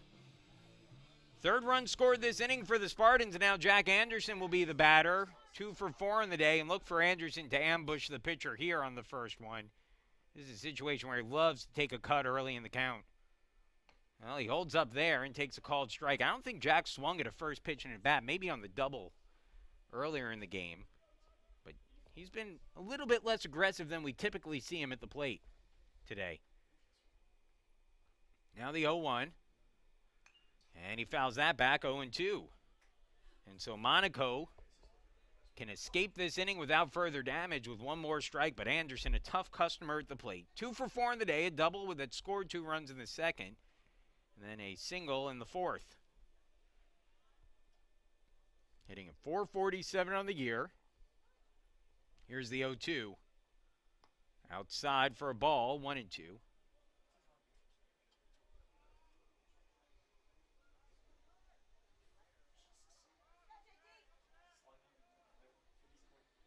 Now the 1-2 offering.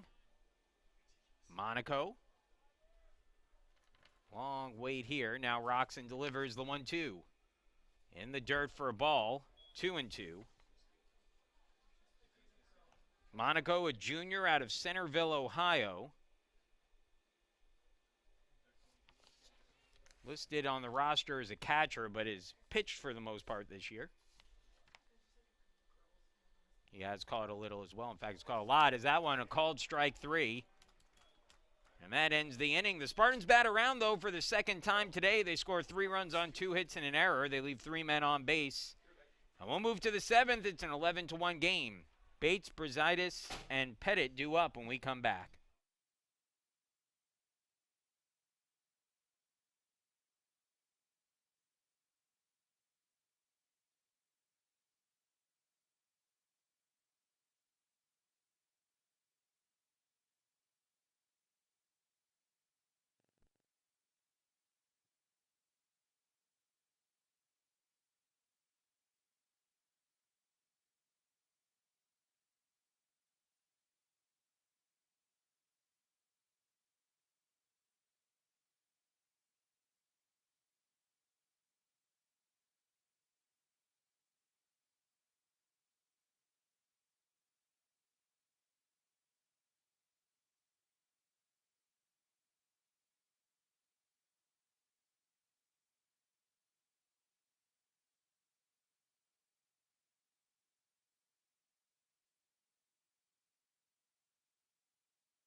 Welcome back once again, Case Western Reserve University with a 10-run lead as we move into the 7th. And for the Spartans, some changes. Taking over behind the plate is going to be Sean Donahue, the first-year catcher. And then on the mound will be Matthew DuBois, the junior. DuBois from Newcastle, Pennsylvania, Neshahank High School. 6'3", 200 pounds. We'll get things going here against the bottom of the order, starting with Bates. Is the first pitch on the way, a called strike with the fastball, 0-1. It's been a season of fits and starts for Du Bois, who is 0-1 with a 7.30 ERA. That one fouled off by Bates, and the count goes to 0-2. Du Bois, a hard thrower, but location can sometimes be a bit of an issue for him. If he's locating, though, he's tough to square up. This is his 7th appearance of the year, 4 of which have been starts. He's thrown 12 1/3 innings, giving up 13 hits. Opponents hitting .283 against him. He struck out 13, walked 10. The 0-2, breaking ball, called strike 3. Nice curveball there from Du Bois for the first out of the inning.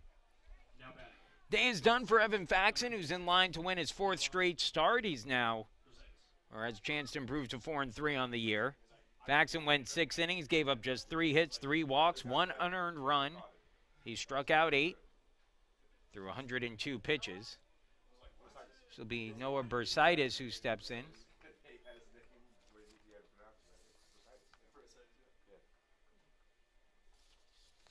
It's a 1-0 count. Bursitis hitting at .277 on the year, 1 for 2 in the game today. And takes a ball. It's 2-0. Bursitis singled in his last at-bat in the 5th, flew out to left field earlier in the game. This will be his 3rd at-bat, is the 2-0. That one just misses for ball 3, 3-0. 1 away in the inning, base is empty. Spartans lead by 10, 11-1 the score. We're in the top of the 7th of game 1 of 2 today. Here's the 3-0, and a called strike, 3-1.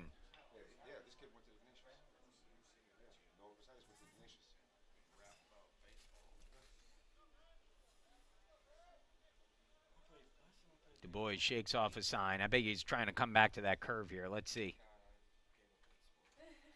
Nope, fastball outside corner for a strike, 3-2. Well, he saw him get the strikeout looking at Bates on that big breaking ball. But he was ahead in the count 0-2 when he threw. We'll see if he's willing to throw another curve here with the 3-2 count. Here's the pitch from Du Bois. Fastball in the dirt, and it's ball 4. So Du Bois issues the walk as Bursitis reaches. And I'll bring up Blake Pettit, the 3rd baseman. Pettit, 0 for 2 in the game, a strikeout, swinging, and a ground out to 3rd. This guy attended a high school football. First pitch on the way. Du Bois delivers the breaking ball for a called strike, 0-1. He's had pretty good control of that curve today.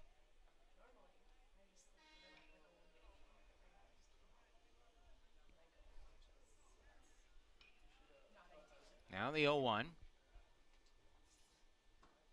Fastball just inside. Boyd's having some trouble keeping his hat on his head in this one.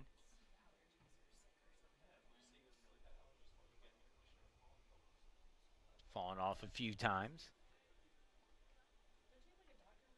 1-1 the count on Pettit. Ground ball to 3rd, could be 2 if they hurry. Carinci to 2nd for 1. Harris with the relay to 1st, but not in time. And so that will be the 2nd out of the inning. Pettit replaces Bursitis at 1st. And now Ryan Stefanson will be the batter with 2 away and a runner on 1st. Stefanson has been on base twice. He walked in the 1st and 3rd innings, grounded out to 3rd base in his last at bat. So he's 0 for 1, hitting at .312 on the year. We'll have to see if the teams are playing with the run rule or not today. If they are, Ohio Wesleyan is down to their final out. If they're not, we'll keep on going. That's a called strike, and it's 0-1 on Stefanson.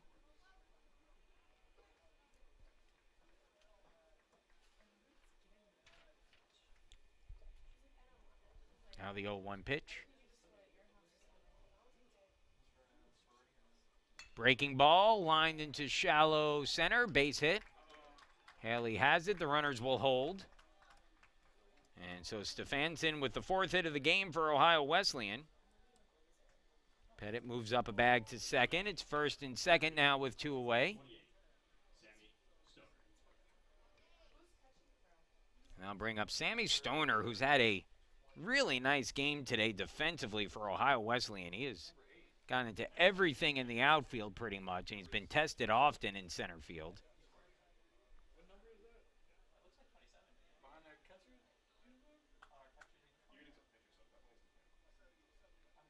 It's a 1-for-3 day at the plate for Stoner, who singled on a hard liner back to the pitcher in the first inning. Called strike, and it's 0-1 on Stoner. Pettit the runner at second, Stefanson over at first.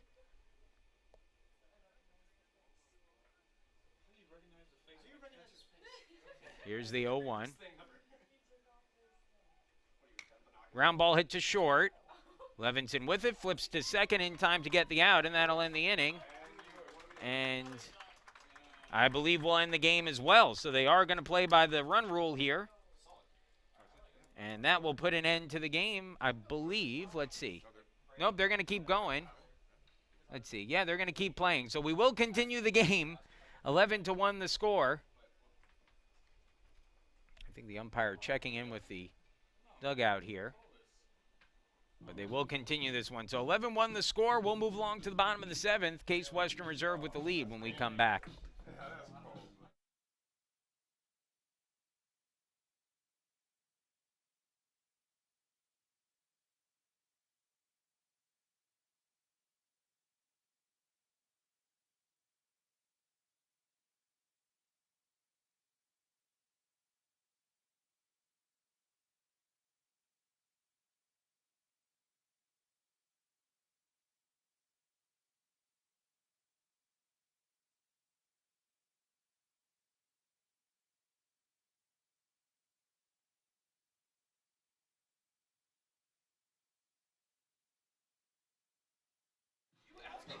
So the game will continue as we move along into the bottom of the 7th inning between the Spartans and the Battling Bishops. Case Western Reserve leading 11-1. Looked for a second like the umpire was signaling that the game was over, but I think he was just thirsty, needed a drink of water, which he got in between innings. And so we will continue. 2, 3, and 4 for the Spartans due up this inning. Harris, Carinci, and Harms. Harris hits in each of his last 2 at-bats, and he's 2 for 3 in the game today with a triple and a single. He led off last inning with a base hit, eventually coming around to score a run. First pitch on the way to Harris. Misses up and out, ball 1. Josiah now hitting at .349 on the season. Been a nice year for him. The 1-0. Down and out for a ball, 2-0. Tyler Monaco on the mound.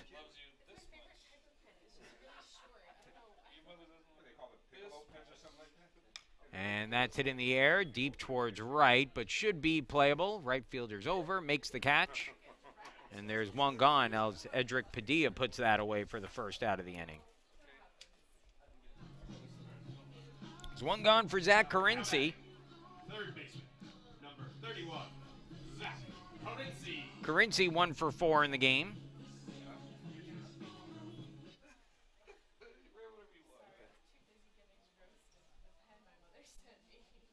First pitch. Breaking ball called strike, 0-1.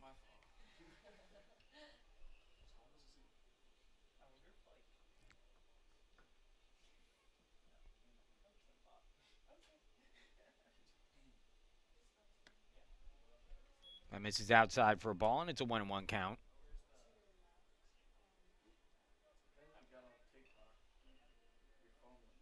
Well, it's been all Spartans so far today. Game 2 coming up after this one. So that's up high for a ball, 2-1.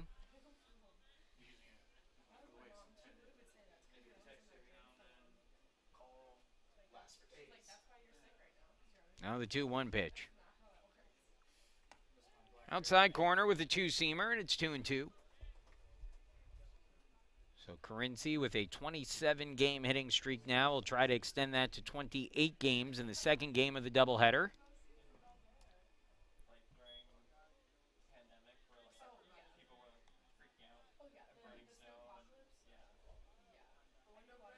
We're in the bottom of the 7th inning here.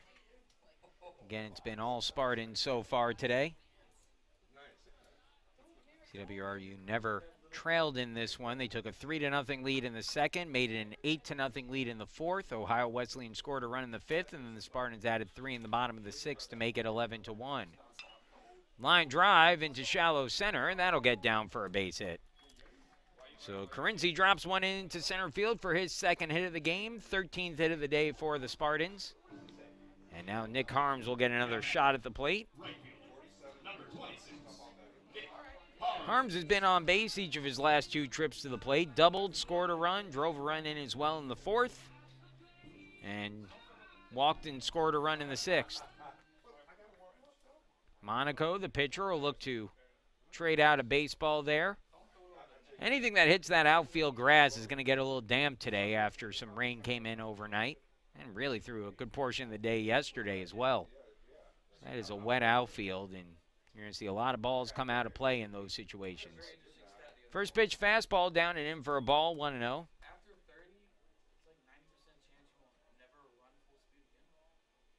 Now the 1-0 offering.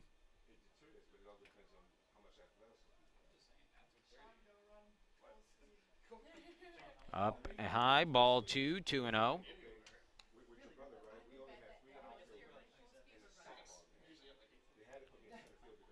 Now the 2-0.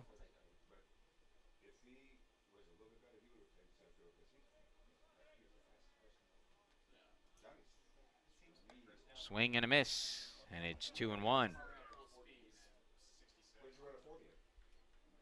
Again, a great year for Harms, who's now batting at .357. He's driven in 32 runs, 15 doubles, 9 home runs. Power numbers have been tremendous for him this year. And he swings and misses through that one. It's 2-2. Got a good pitch to hit there, but couldn't get the bat to it. And so the count comes even. Carinci over at first base. He's stolen 13 bases on 14 tries this year, but probably not running here. 2-2. Inside, ball 3. Full count, 3-2.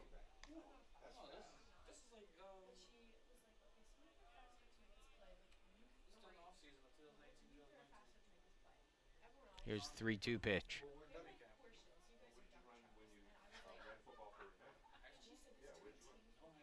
And fouled off by Harms. And the count stays 3-2. That one just went off the knob of his bat. You could hear it from up here.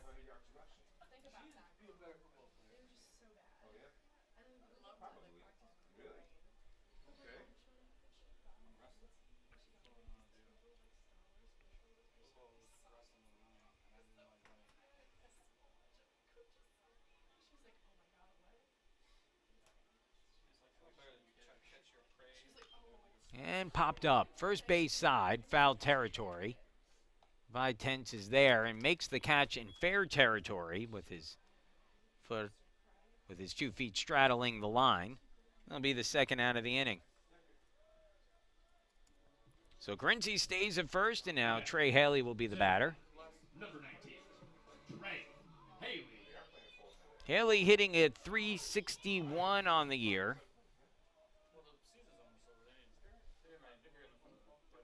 Two for 4 in the game today with a double and a single. And a called strike to start the at-bat off, 0-1.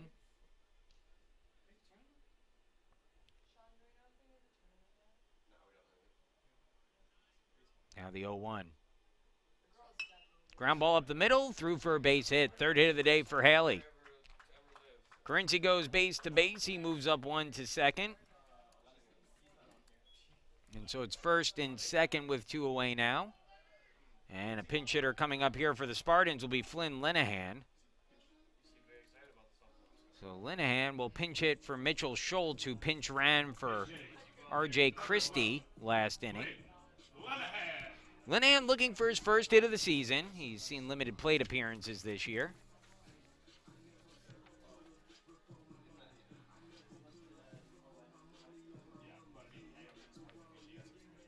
Flynn is 0 for 9 on the season with a run scored.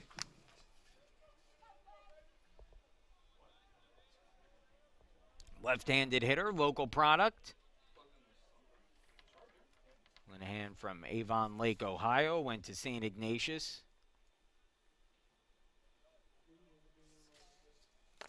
Senior at the plate trying to get a base hit here and extend the Spartans' lead further. Face Monaco, who throws his first pitch to Linehan down Main Street for a strike, 0-1. Monaco now 28 pitches deep into his outing. He got the final out of the 6th, and the first 2 outs here so far in the 7th. 2 on, 2 away. And Linehan lifts that foul and out of play, 0-2.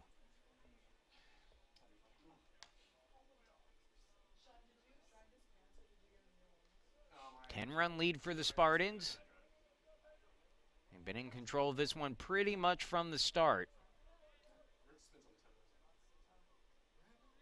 Here's the 0-2.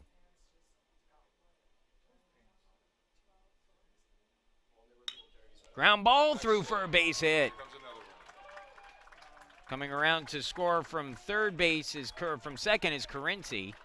Haley moves up to third. It's an RBI single for Flynn Linehan. And the Spartans increase their lead to 12-1. Third into the inning for Case Western Reserve, and that'll bring up Nick Tallarico. Nick Tallarico. Tallarico hitting a .271 now on the season.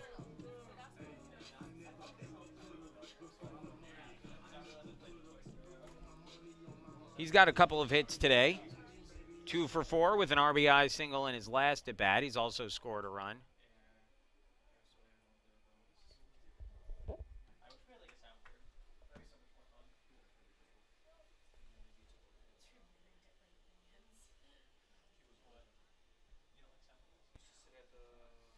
So Tallarico standing in.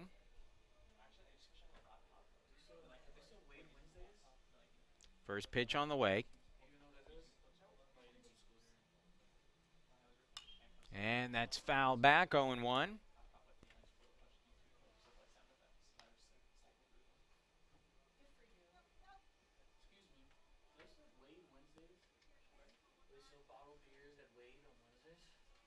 Now the 0-1 on the way. Monaco with runners on the corners, 2 away, delivers to Tallarico, a breaking ball up and in, 1-1. 12-1 now, Case Western Reserve leading in game 1 of this doubleheader. Weather's held out for the most part. Here's the 1-1. And pop foul and out of play. 1-2 now on Tallarico.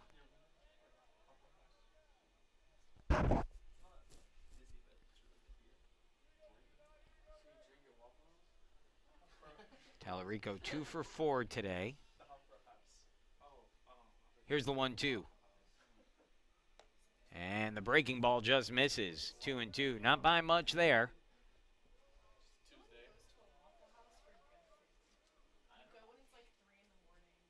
Here's the 2-2.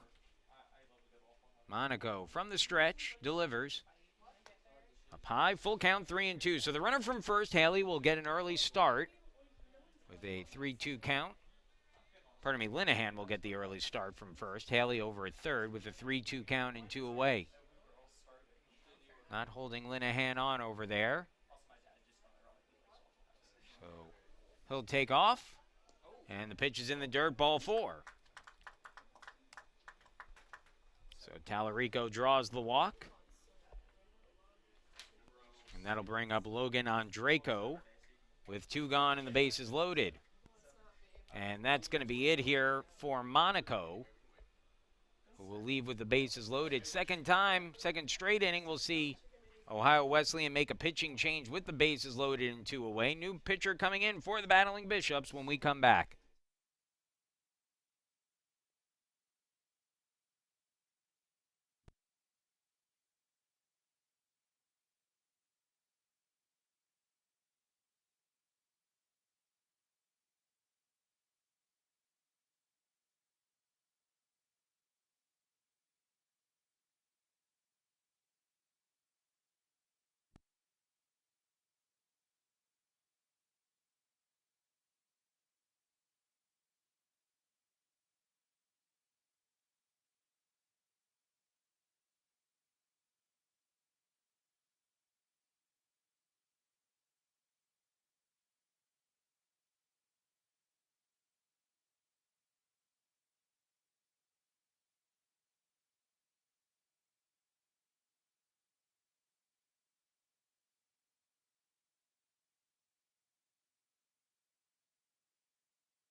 New pitcher on the mound for Ohio Wesleyan will be number 9, Mike Frankhauser. Frankhauser 0-1 on the season through 13 appearances out of the bullpen with a 6.10 ERA. He's gone 10 and a third innings, giving up 13 hits, 12 runs, 7 of them earned. He has walked 12, struck out 11. And he'll face a new hitter here as well, as Connor Stevenson will pinch hit with the bases loaded and 2 away for Logan Andreyko. And he takes the first pitch up and out from Frankhauser. 1-0. Now the 1-0 on the way.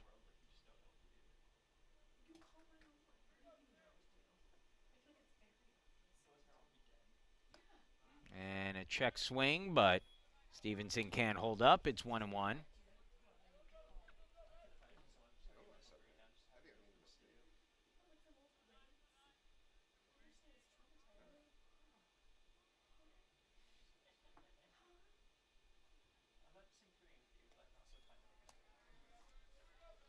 Down and in, it's 2-1.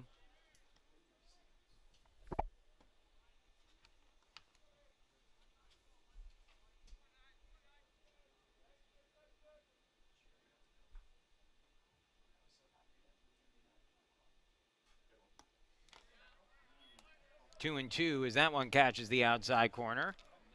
And potential for Frankhauser to work the Bishops out of a jam here in the 7th with just 1 run allowed. 2-2 the count, 2 away, bases loaded. Here's the pitch. And it misses down and out for a ball. 3-2. So full count, and the merry-go-round will be in motion with the 3-2 count, 2 away, and the bases loaded.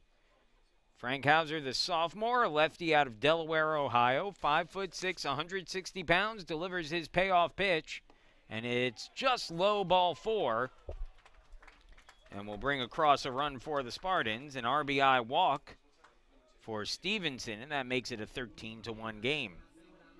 Now batting, shortstop, number 2, Owen Levinson. So another run across for the Spartans, who scored 2 so far here in the 7th. Bases are loaded for Owen Levinson. Second straight inning, he's come up with the bases loaded. He was hit by a pitch to score a run in the 6th.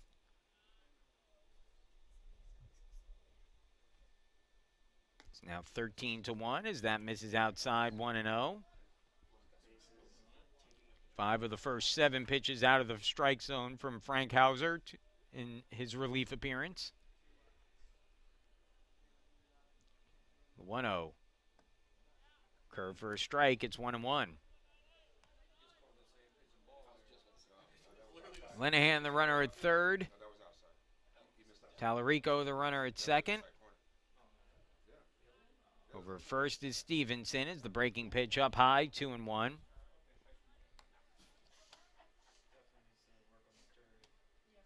Bottom of the 7th inning.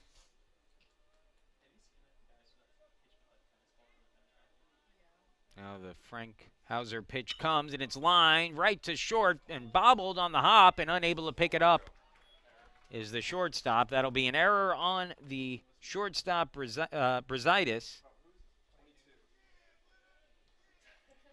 That will allow a run to score. So no RBI for Levinson on that. It's an unearned run. Number 22, Sean. And now Sean Donahue will be the batter. The 9th batter to hit this inning for the Spartans. Donahue hitting at 125 on the season.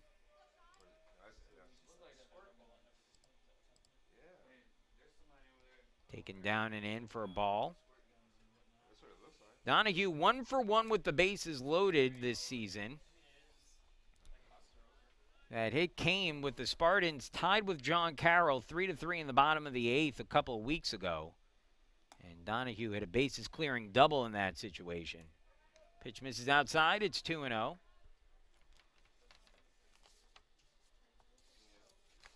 See what he could do here with the bases loaded and the Spartans leading by 13. He takes another one outside. That's ball 3. And no place to put Donahue with the bases loaded and 2 away. Here's the 3-0 pitch. And down and in, ball 4. And Donahue draws the bases loaded walk. It brings across another run. And it's now 15-1. And Josiah Harris will hit for the second time this inning. Harris led the inning off with a fly out to right. Harris. So Harris will hit here with a 15-1 Spartan lead. And he takes that one inside for a ball, 1-0. It's now 11 of the first 15 out of the strike zone, thrown by Frank Hauser. Here's the 1-0.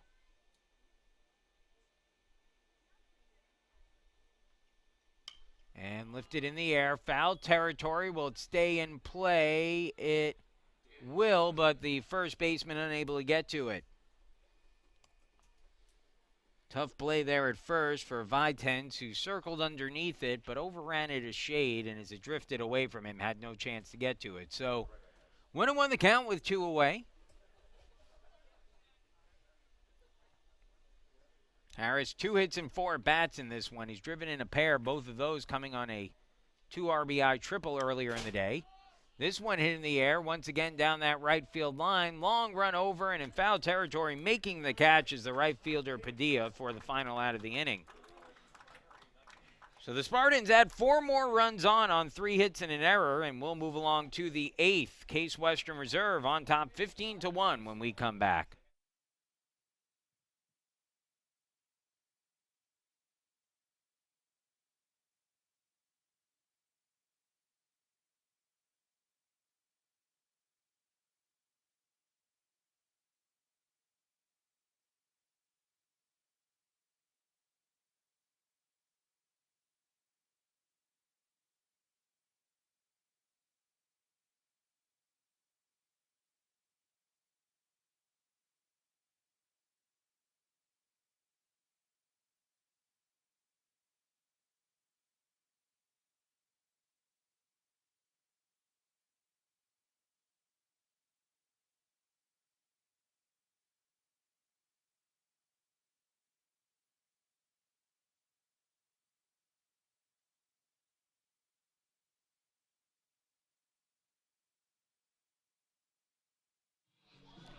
Welcome back once again is Case Western Reserve with a 15-1 lead.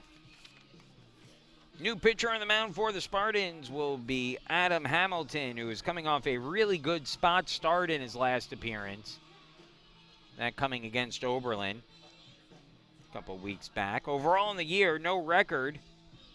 And a 5.19 ERA. This will be his 6th appearance of the year, 5 of which have been out of the bullpen. He's thrown 8 2/3 innings, given up 9 hits, 3 walks, struck out 6. And we'll face the heart of the Ohio Wesleyan order here. Hamilton, a first-year player, 6'1", 180 pounds, out of Ottawa Hills, Ohio.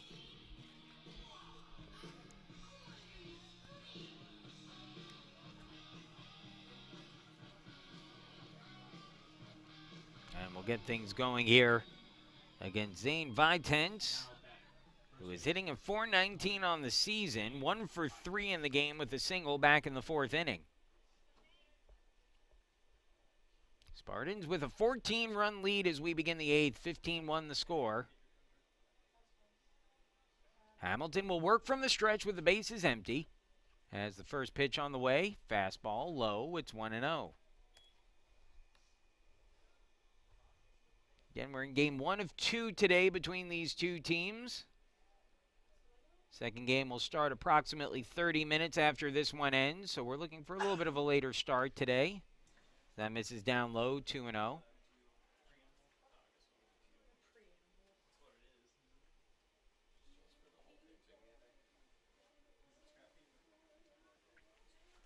Here's the 2-0 pitch. Down low, 3-0.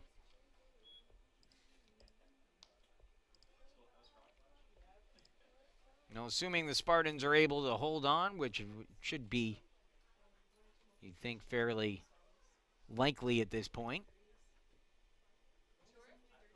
As that misses down low, ball 4. 4-pitch walk to start the day for Hamilton, working with a 14-run lead. And so we'll get a new pinch hitter coming up here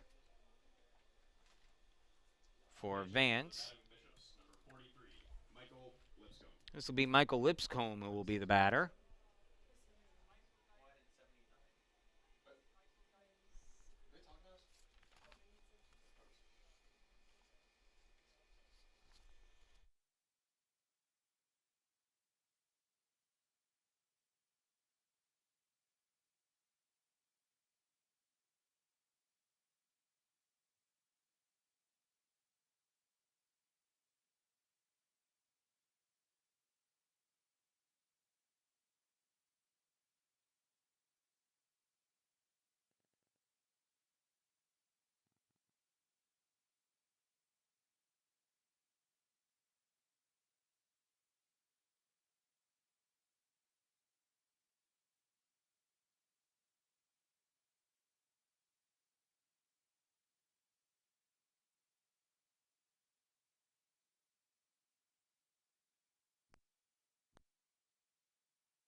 I believe this is Michael Lipscomb who's coming up. There appears to be some confusion. Number 43 who takes it down and out for a ball, 1-0. Lipscomb has appeared as a hitter in now 5 games this year. Takes that for a ball, 2-0.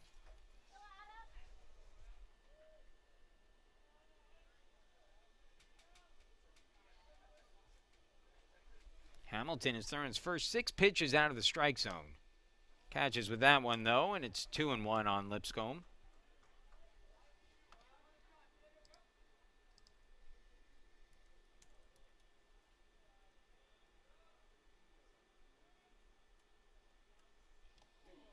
And he's hit by the pitch.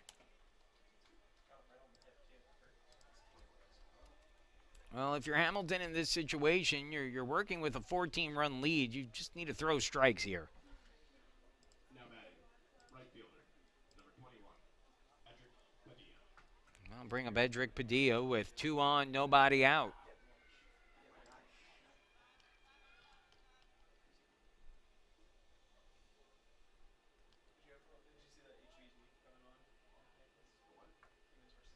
Oh yeah, I've seen that over here a bunch. Like after football practice we have it at night. Like, what the hell's happening? I saw someone, you know, when you're going from KSL and you turn right to walk by something. So 2 on, nobody out. Top of the 8th. And that's popped up. Should be playable maybe for Carinci, who makes the grab. Well, Carinci used to have a lot more space to work with down that third base line back before those new bullpens were built out there. And so a little bit more of an obstacle to contend with, but was able to work around it successfully and get the first out of the inning. So 1 gone. And again, if you're Hamilton here, just keep throwing strikes right now. You had a 14-run lead. Just keep it in the strike zone here. First pitch to Snyder. Misses outside, ball 1.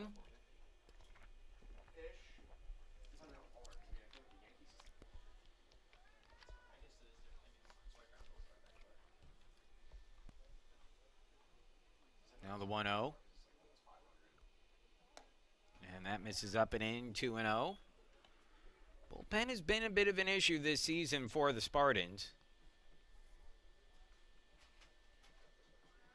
Seen a couple games this year where they've given up leads late. Another one up and in, it's 3-0. And here, Hamilton just struggling to find the strike zone, and Archer Stankowski will get up and begin to throw in the bullpen. These are situations, though, if you're a pitcher like Hamilton looking to earn a little bit more time on the mound, where this is your chance to prove that you can get outs in these situations. That's up high, ball 4. And that'll bring out assistant coach Steve Grunberg, the pitching coach for the Spartans, who will have a talk here with Hamilton. Spartans should have most of their bullpen well rested for today's game.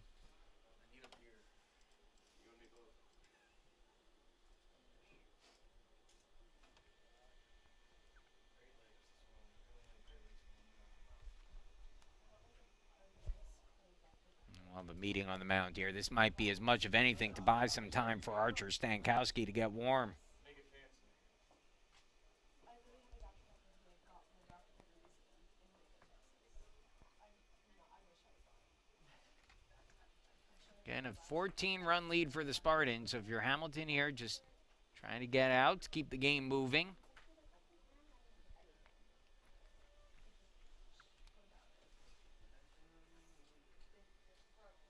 Batter will be the second baseman, Jack Bates, who's 0 for 3 in the game. Jack Bates. Ohio Wesleyan has loaded the bases without getting a hit this inning. A walk, a hit batter, and then another walk. There's one out. The Spartans will pull in at the corners, back towards the middle infield, looking to try to turn two and end the threat here in the 8th. And that pitch misses up and out, ball 1. It's now 12 of 14 out of the strike zone here for Hamilton. Now the 1-0. And in the dirt, 2-0.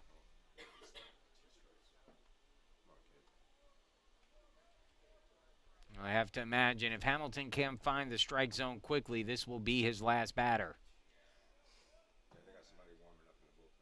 Now the 2-0 on the way.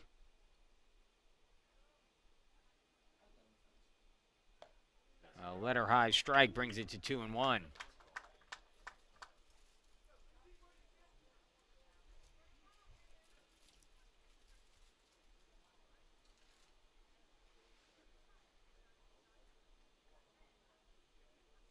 Down and in, 3-1. It's been a bit of a tight strike zone today, but Hamilton just not locating his pitches here in this one. So it's now 3-1. Here's the 3-1 pitch. And it's fouled back. 3-2, full count.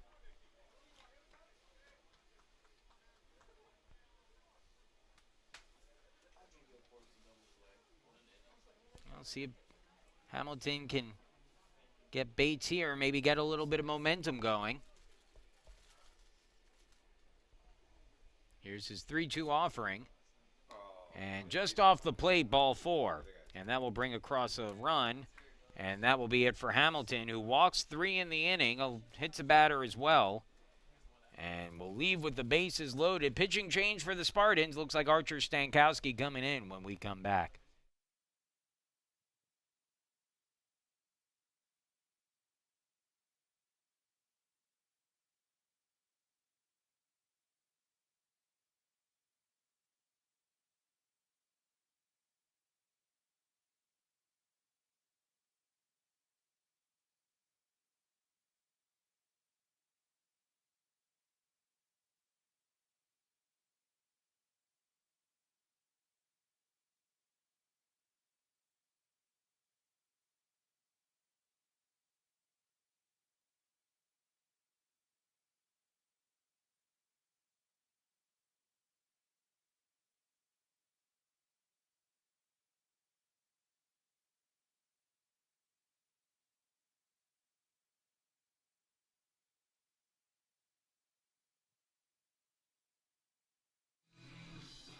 Archer Stankowski, the new pitcher for the Spartans, who will take over here with the bases loaded and 1 out in the inning. Stankowski on the year 0-1 with a 6.27 ERA. He'll be making his 11th appearance out of the bullpen. Archer has thrown 18 2/3 innings. He's given up 18 hits, 7 walks. He's struck out 12. He's allowed 15 runs, 13 of those earned. And opponents hitting .247 against him this year. Stankowski appearing in his second straight game for the Spartans. He pitched against Worcester as well.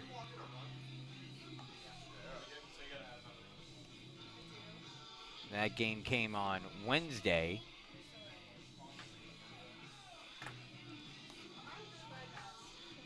Stankowski in that game threw a perfect inning, struck 1 batter out. He is not allowed. He's got nice movement on his fastball. He is not allowed a run now in any of his last 3 appearances. So again, it's been a nice little run here for Stankowski. Shortstop, number 26, Noah Brositis. And he'll get the 8-hitter in the lineup, Noah Brositis, who will be batting here with the bases loaded and 1 away. First pitch from Stankowski. Fastball up high, 1-0. And again, the goal here, just throw strikes. With a 13-run lead now.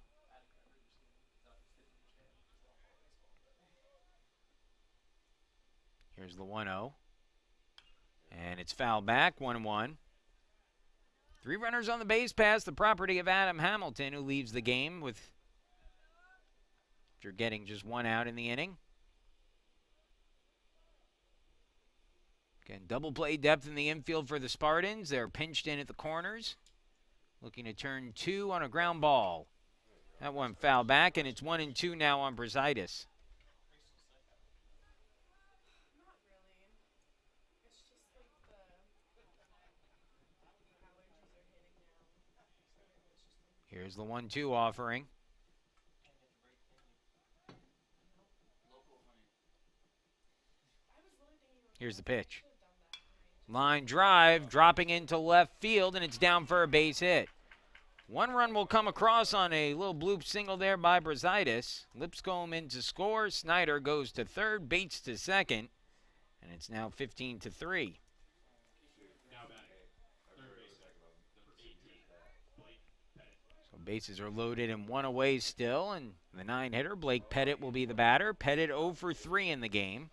They were losing 12-1 in the 7th inning. Just the Mariners came all the way back and won that game.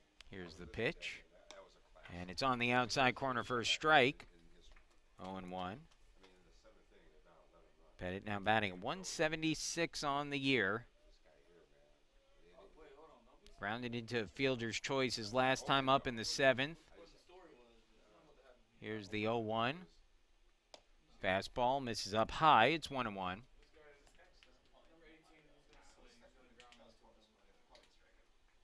still got a long way to go, but they just need people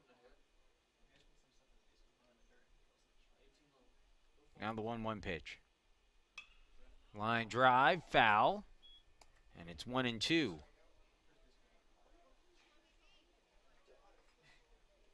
Good hitter waiting in the on-deck circle, the leadoff hitter Ryan Stefanson. And so you'd certainly love to get an out here if you're Stankowski. Here's his 1-2. Curveball popped up. Playable at first base, foul territory, Tallarico there. The infield fly rule was called if the ball stayed fair, but it didn't. Either way, Tallarico puts it away for the out. And that's a big second out in the inning. So 2 gone. And now back to the top of the order for Stefanson, who will bat here with 2 outs and the bases loaded. Now batting, left fielder, number 3, Ryan Stefanson. Stefanson 1 for 2 in the game. A walk in the first, a walk in the third, a single in his last at bat in the 7th inning. He's also grounded out to third base. Stankowski delivers, breaking ball, low. It's 1-0.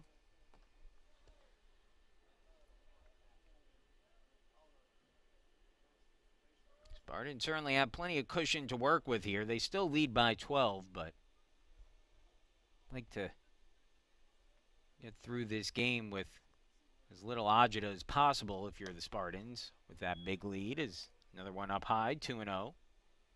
Stefanson showing good eye at the plate today. Walks twice against Faxon.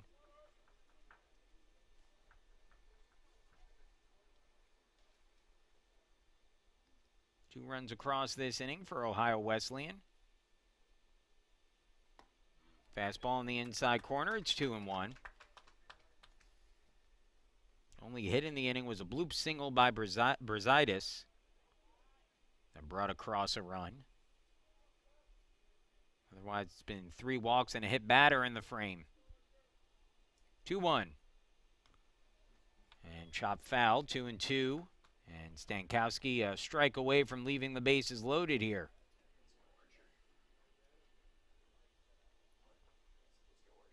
Two and two count, 2 away, bases loaded in the top of the 8th.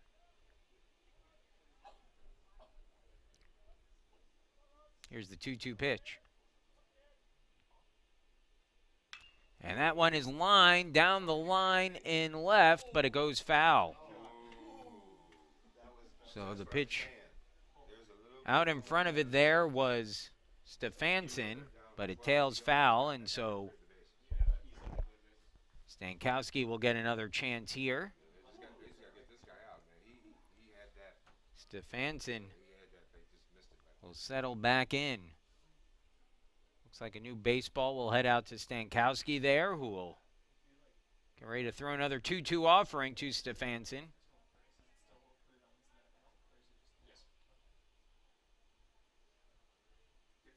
Here's the 2-2. Breaking ball, cold strike. Oh, did he go around? No.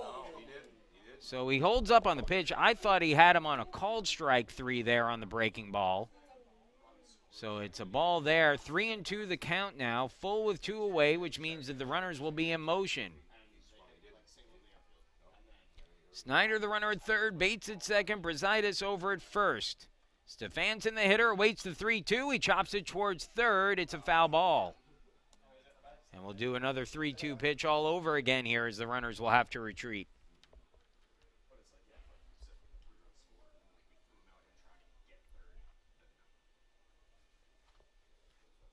Iowa Wesleyan trying to get back in this game.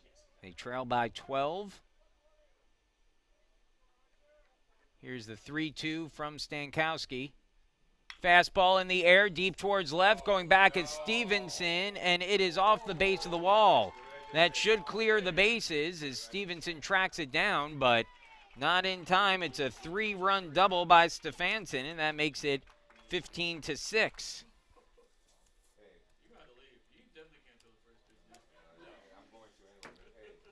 So that's now 5 runs across off of the Case Western Reserve bullpen here in the 8th inning. 4 of those charged to Hamilton, who the book will now be closed on. 4 runs on no hits allowed by Hamilton, 3 walks and a hit batter. All those runners come around to score. Stankowski gets charged with 1 of the earned runs so far and delivers a first pitch strike to Sammy Stoner, who is 1 for 4 in the game with a base hit. Now the 0-1. Ground ball hit hard towards second and in between for a base hit. Stefanson rounds the corner. He'll come around to score. An RBI single for Stoner. And now that will bring across another run. It's now 15-7.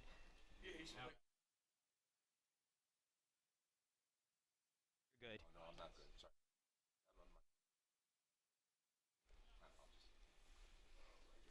So that will bring across another run, and it's now 15-7. 9 batters up now. This will be the 10th batter of the inning, as Vitens will be the hitter. And that misses a little outside for a ball, 1-0. Vitens started the inning off with a walk against Hamilton.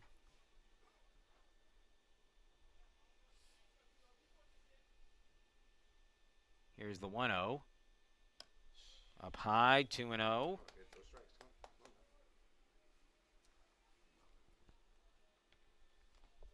So all of a sudden, it's an 8-run game again. The Spartans plenty of cushion to work with, but that cushion quickly eroding here.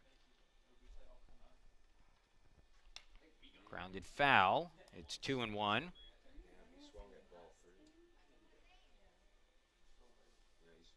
Vitens now hitting at .419 on the season. 1 for 3 in the game. And that's lifted in the air, right field. Long run in for Harms. Still coming on, but he makes the catch and gets the final out of the inning. So that'll retire the side, but Ohio Wesleyan with 6 runs on 3 hits. And pulls them back within 8. 15-7 the score. We'll move to the bottom of the 8th. The Spartans will send the heart of their order up. Carinci, Harms, and Haley when we come back.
Case Western Reserve working Number 31, Zach with an Carinci. 8-run lead now after the 6-run top of the 8th for Ohio Wesleyan. And that'll bring Zach Carinci to the plate to start things off, and he'll face a new pitcher here, as number 11, Heath Manson, will be the new pitcher on the mound, and that one misses well inside and hits Carinci, who will be on to start things off as that one slips out of Manson's hand. And the leadoff man on for the Spartans. Now batting. Looked like he tried to throw a breaking ball, but just couldn't control it, and so that'll put the leadoff man on.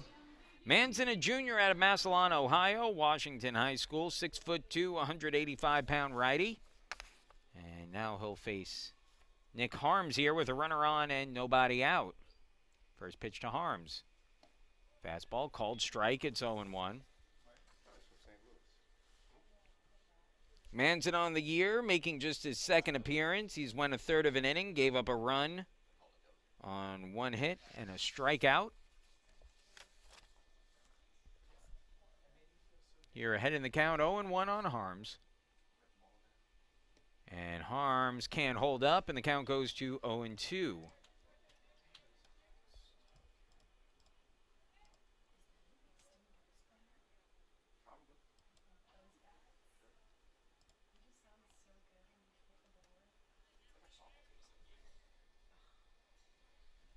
Now the 0-2 pitch. Down and in. And the count goes to 1-2.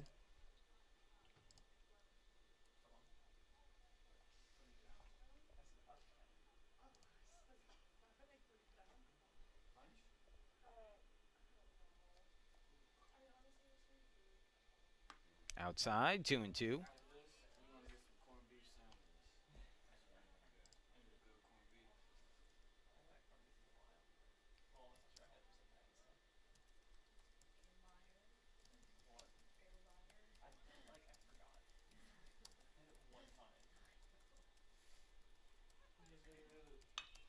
That ball lifted in the air, deep center. Stoner going back, but has a beat on it and puts it away for the out.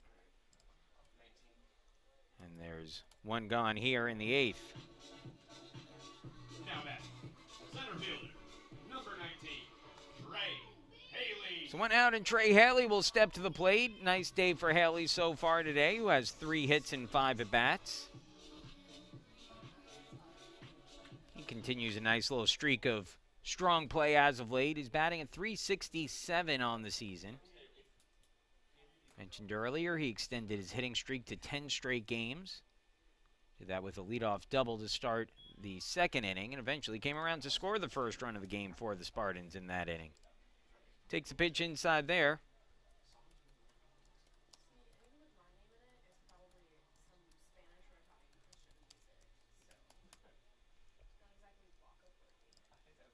Now the 1-0. Down and away, 2-0.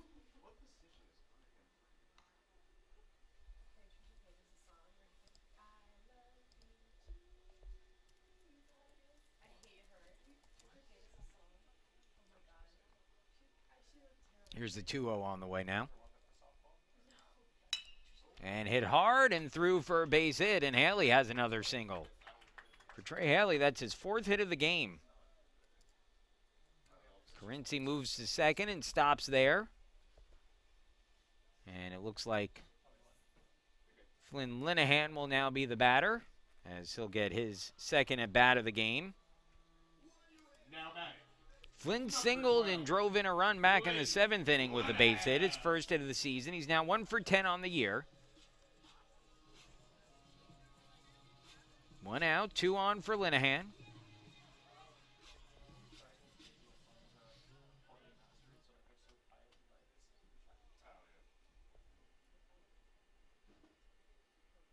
Seven runs, 7 hits, 3 errors today for Ohio Wesleyan. 15 runs, 16 hits, 1 error for Case Western Reserve. That's up high for a ball, 1-0.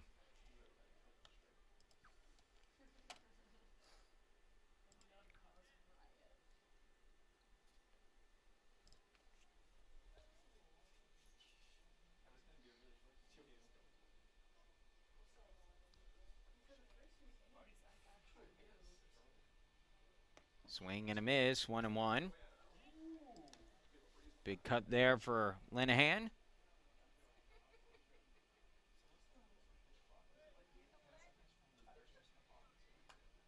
Flynn a bit less playing time this year than some previous seasons for him. We saw him start some games at first base early in his career. Swing and a miss there. Seen him start games in the outfield.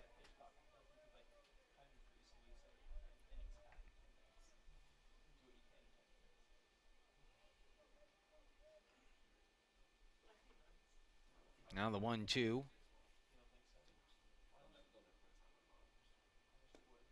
And down and in, 2-2. Again, game 2 coming up. Should begin about half an hour after the first game ends.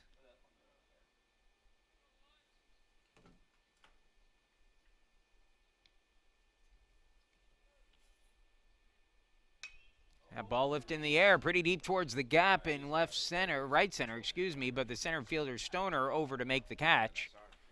And there's 2 gone. Again, Stoner covers a lot of ground out there in center field.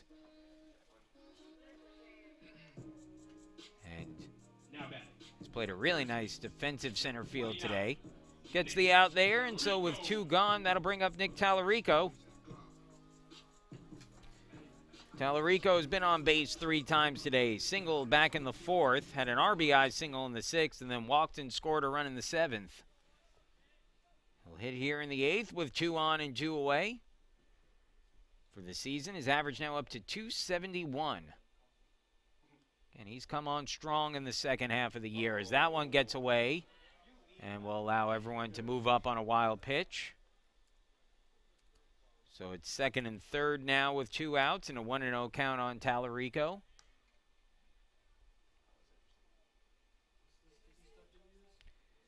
Tallarico, one of the original starters from this game, still in. As Coach Englander has gone to his bench with a couple of different players. Theory, if the Spartans hold on to this, that should be their last at bat of the game. So that's down low for a ball, 2-0.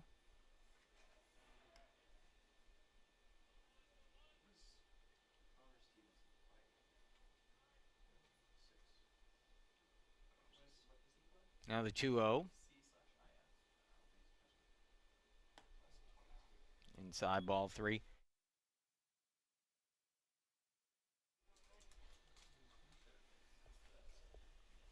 So 3-0, first base open. See if Tallarico's swinging here with an 8-run lead. Well, he wasn't taking all the way, but does take the pitch regardless and takes a called strike, 3-1. But that wasn't stuck to his shoulder on that one either. So now it's 3-1 with 2 away. Here's the pitch. Down low, ball 4. And so the bases will be loaded once again for the Spartans.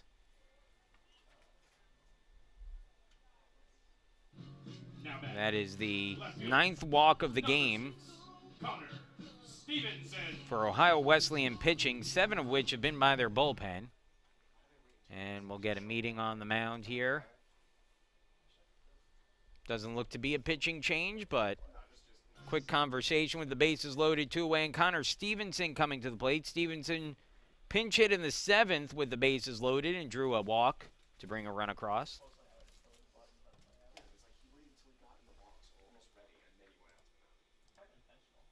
Stevenson, with the bases loaded this season, yet to record an at bat. He did bat with the bases loaded again last time, but drew a walk.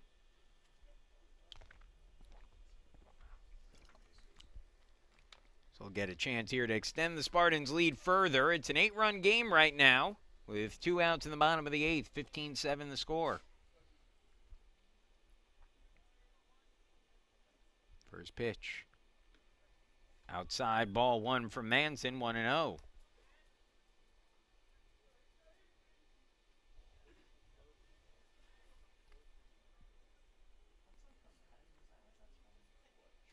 Ground ball, third base. Pettit has it, runs to the bag himself, tags it just ahead of the sliding Haley, and that ends the inning. So the Spartans leave them loaded, and we'll move to the 9th. Last chance for Ohio Wesleyan. They trail 15-7. It'll be Lipscomb, Padilla, and Snyder due up when we come back.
New pitcher on the mound for the Spartans will be number 25, Sankop Doshi, who will look to close things out here for Case Western Reserve. Doshi, the senior, out of Charlotte, North Carolina. Again, an up-and-down season for Sankop, who's 0-1 with a 6.97 ERA. He'll be making his 8th appearance of the season, 6 of which have come out of the bullpen. He's gone 10 1/3 innings, allowing 13 hits for a 3.02 opponent's average. He has walked 9, struck out 10. A lot of base runners for Sankop, but he's a hard thrower, and again, someone who is impressive when he's got things clicking on all cylinders. We've seen some really good outings from Sankop this year, and hopefully he can finish one off with a strong one here. Looks like everything else the same defensively for Case Western Reserve as we move into the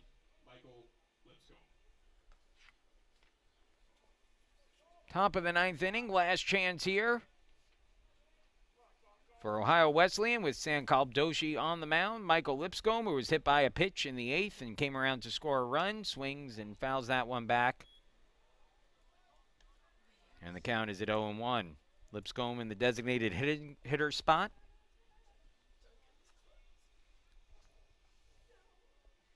Here's the 0-1. Fastball at the knees for a called strike, 0-2.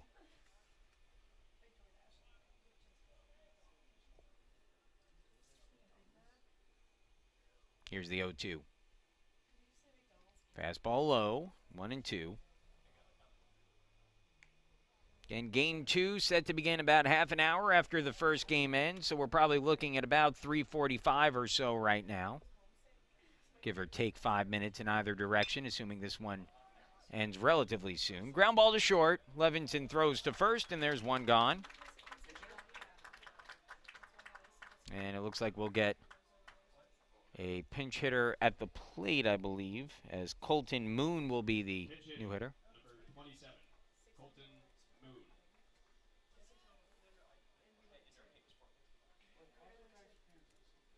So the new hitter coming up, Moon hitting a 185 on the year.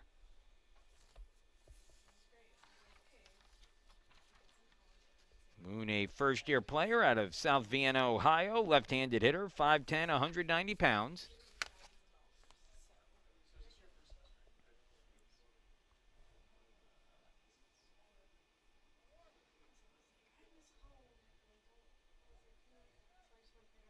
He'll pinch hit for Padilla and swings through the fastball. It's 0-1.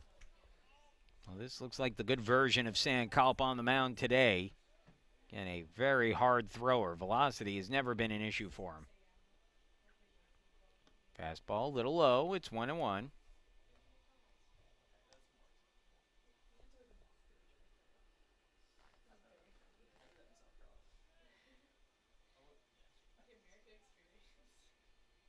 Up and out. 2-1.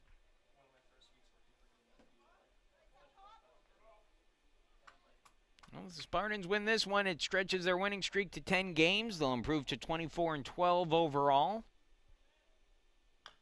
That one chopped towards third. Going to be a tough play.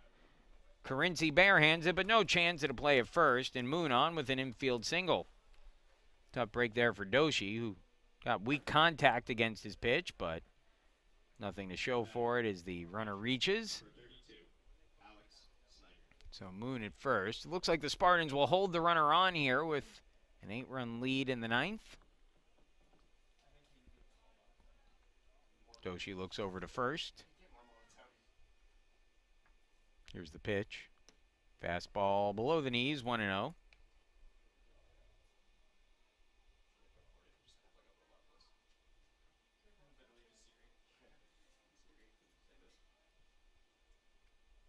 Snyder 0 for 3 with a pair of strikeouts. Fouls that one back to the press box. Went off the net as the count goes to 1-1.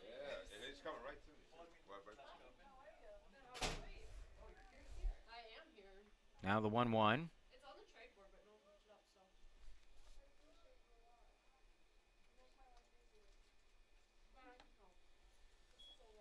And make it 2-1.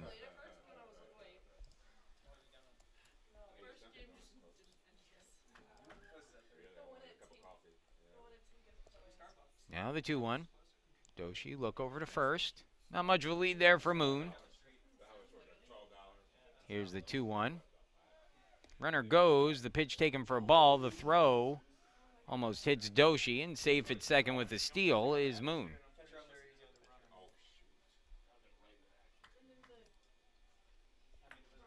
So the stolen base puts a runner at second in a 3-1 count on the plate against Snyder.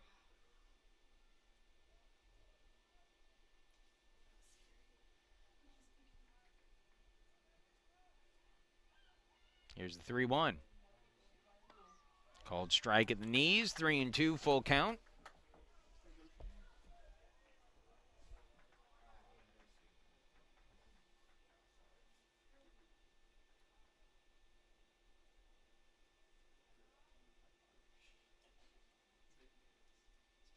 Line drive, center field, base hit. And so coming around to score from second base is Moon. It's an RBI single for Snyder. And it's now 15-8. Back-to-back singles here in the ninth with the stolen base in between. Produces a run for Ohio Wesleyan. So I'll bring up Jack Bates, who's batting at .242 on the year. 0 for 3 in the game. Reached on an error back in the fifth inning and came across to score the first run of the game for Ohio Wesleyan.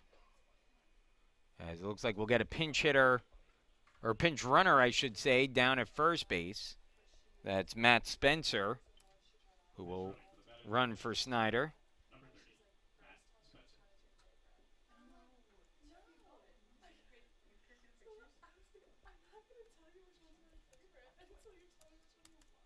So runner on at first with one away.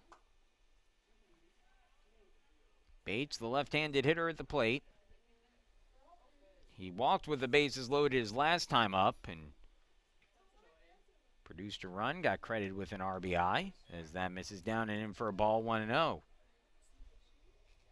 No action in the bullpen for the Spartans. They're going to look to Doshi to work through some trouble here in the inning and try to close this out. Again, a 7-run lead still for Case Western Reserve as that one's fouled back, 1-1.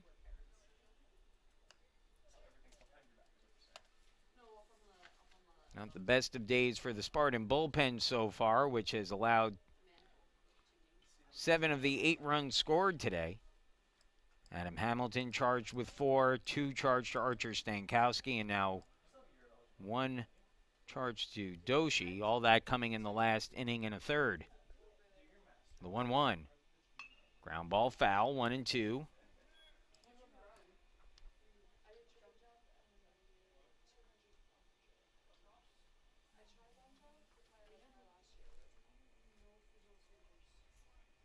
Now here's the 1-2.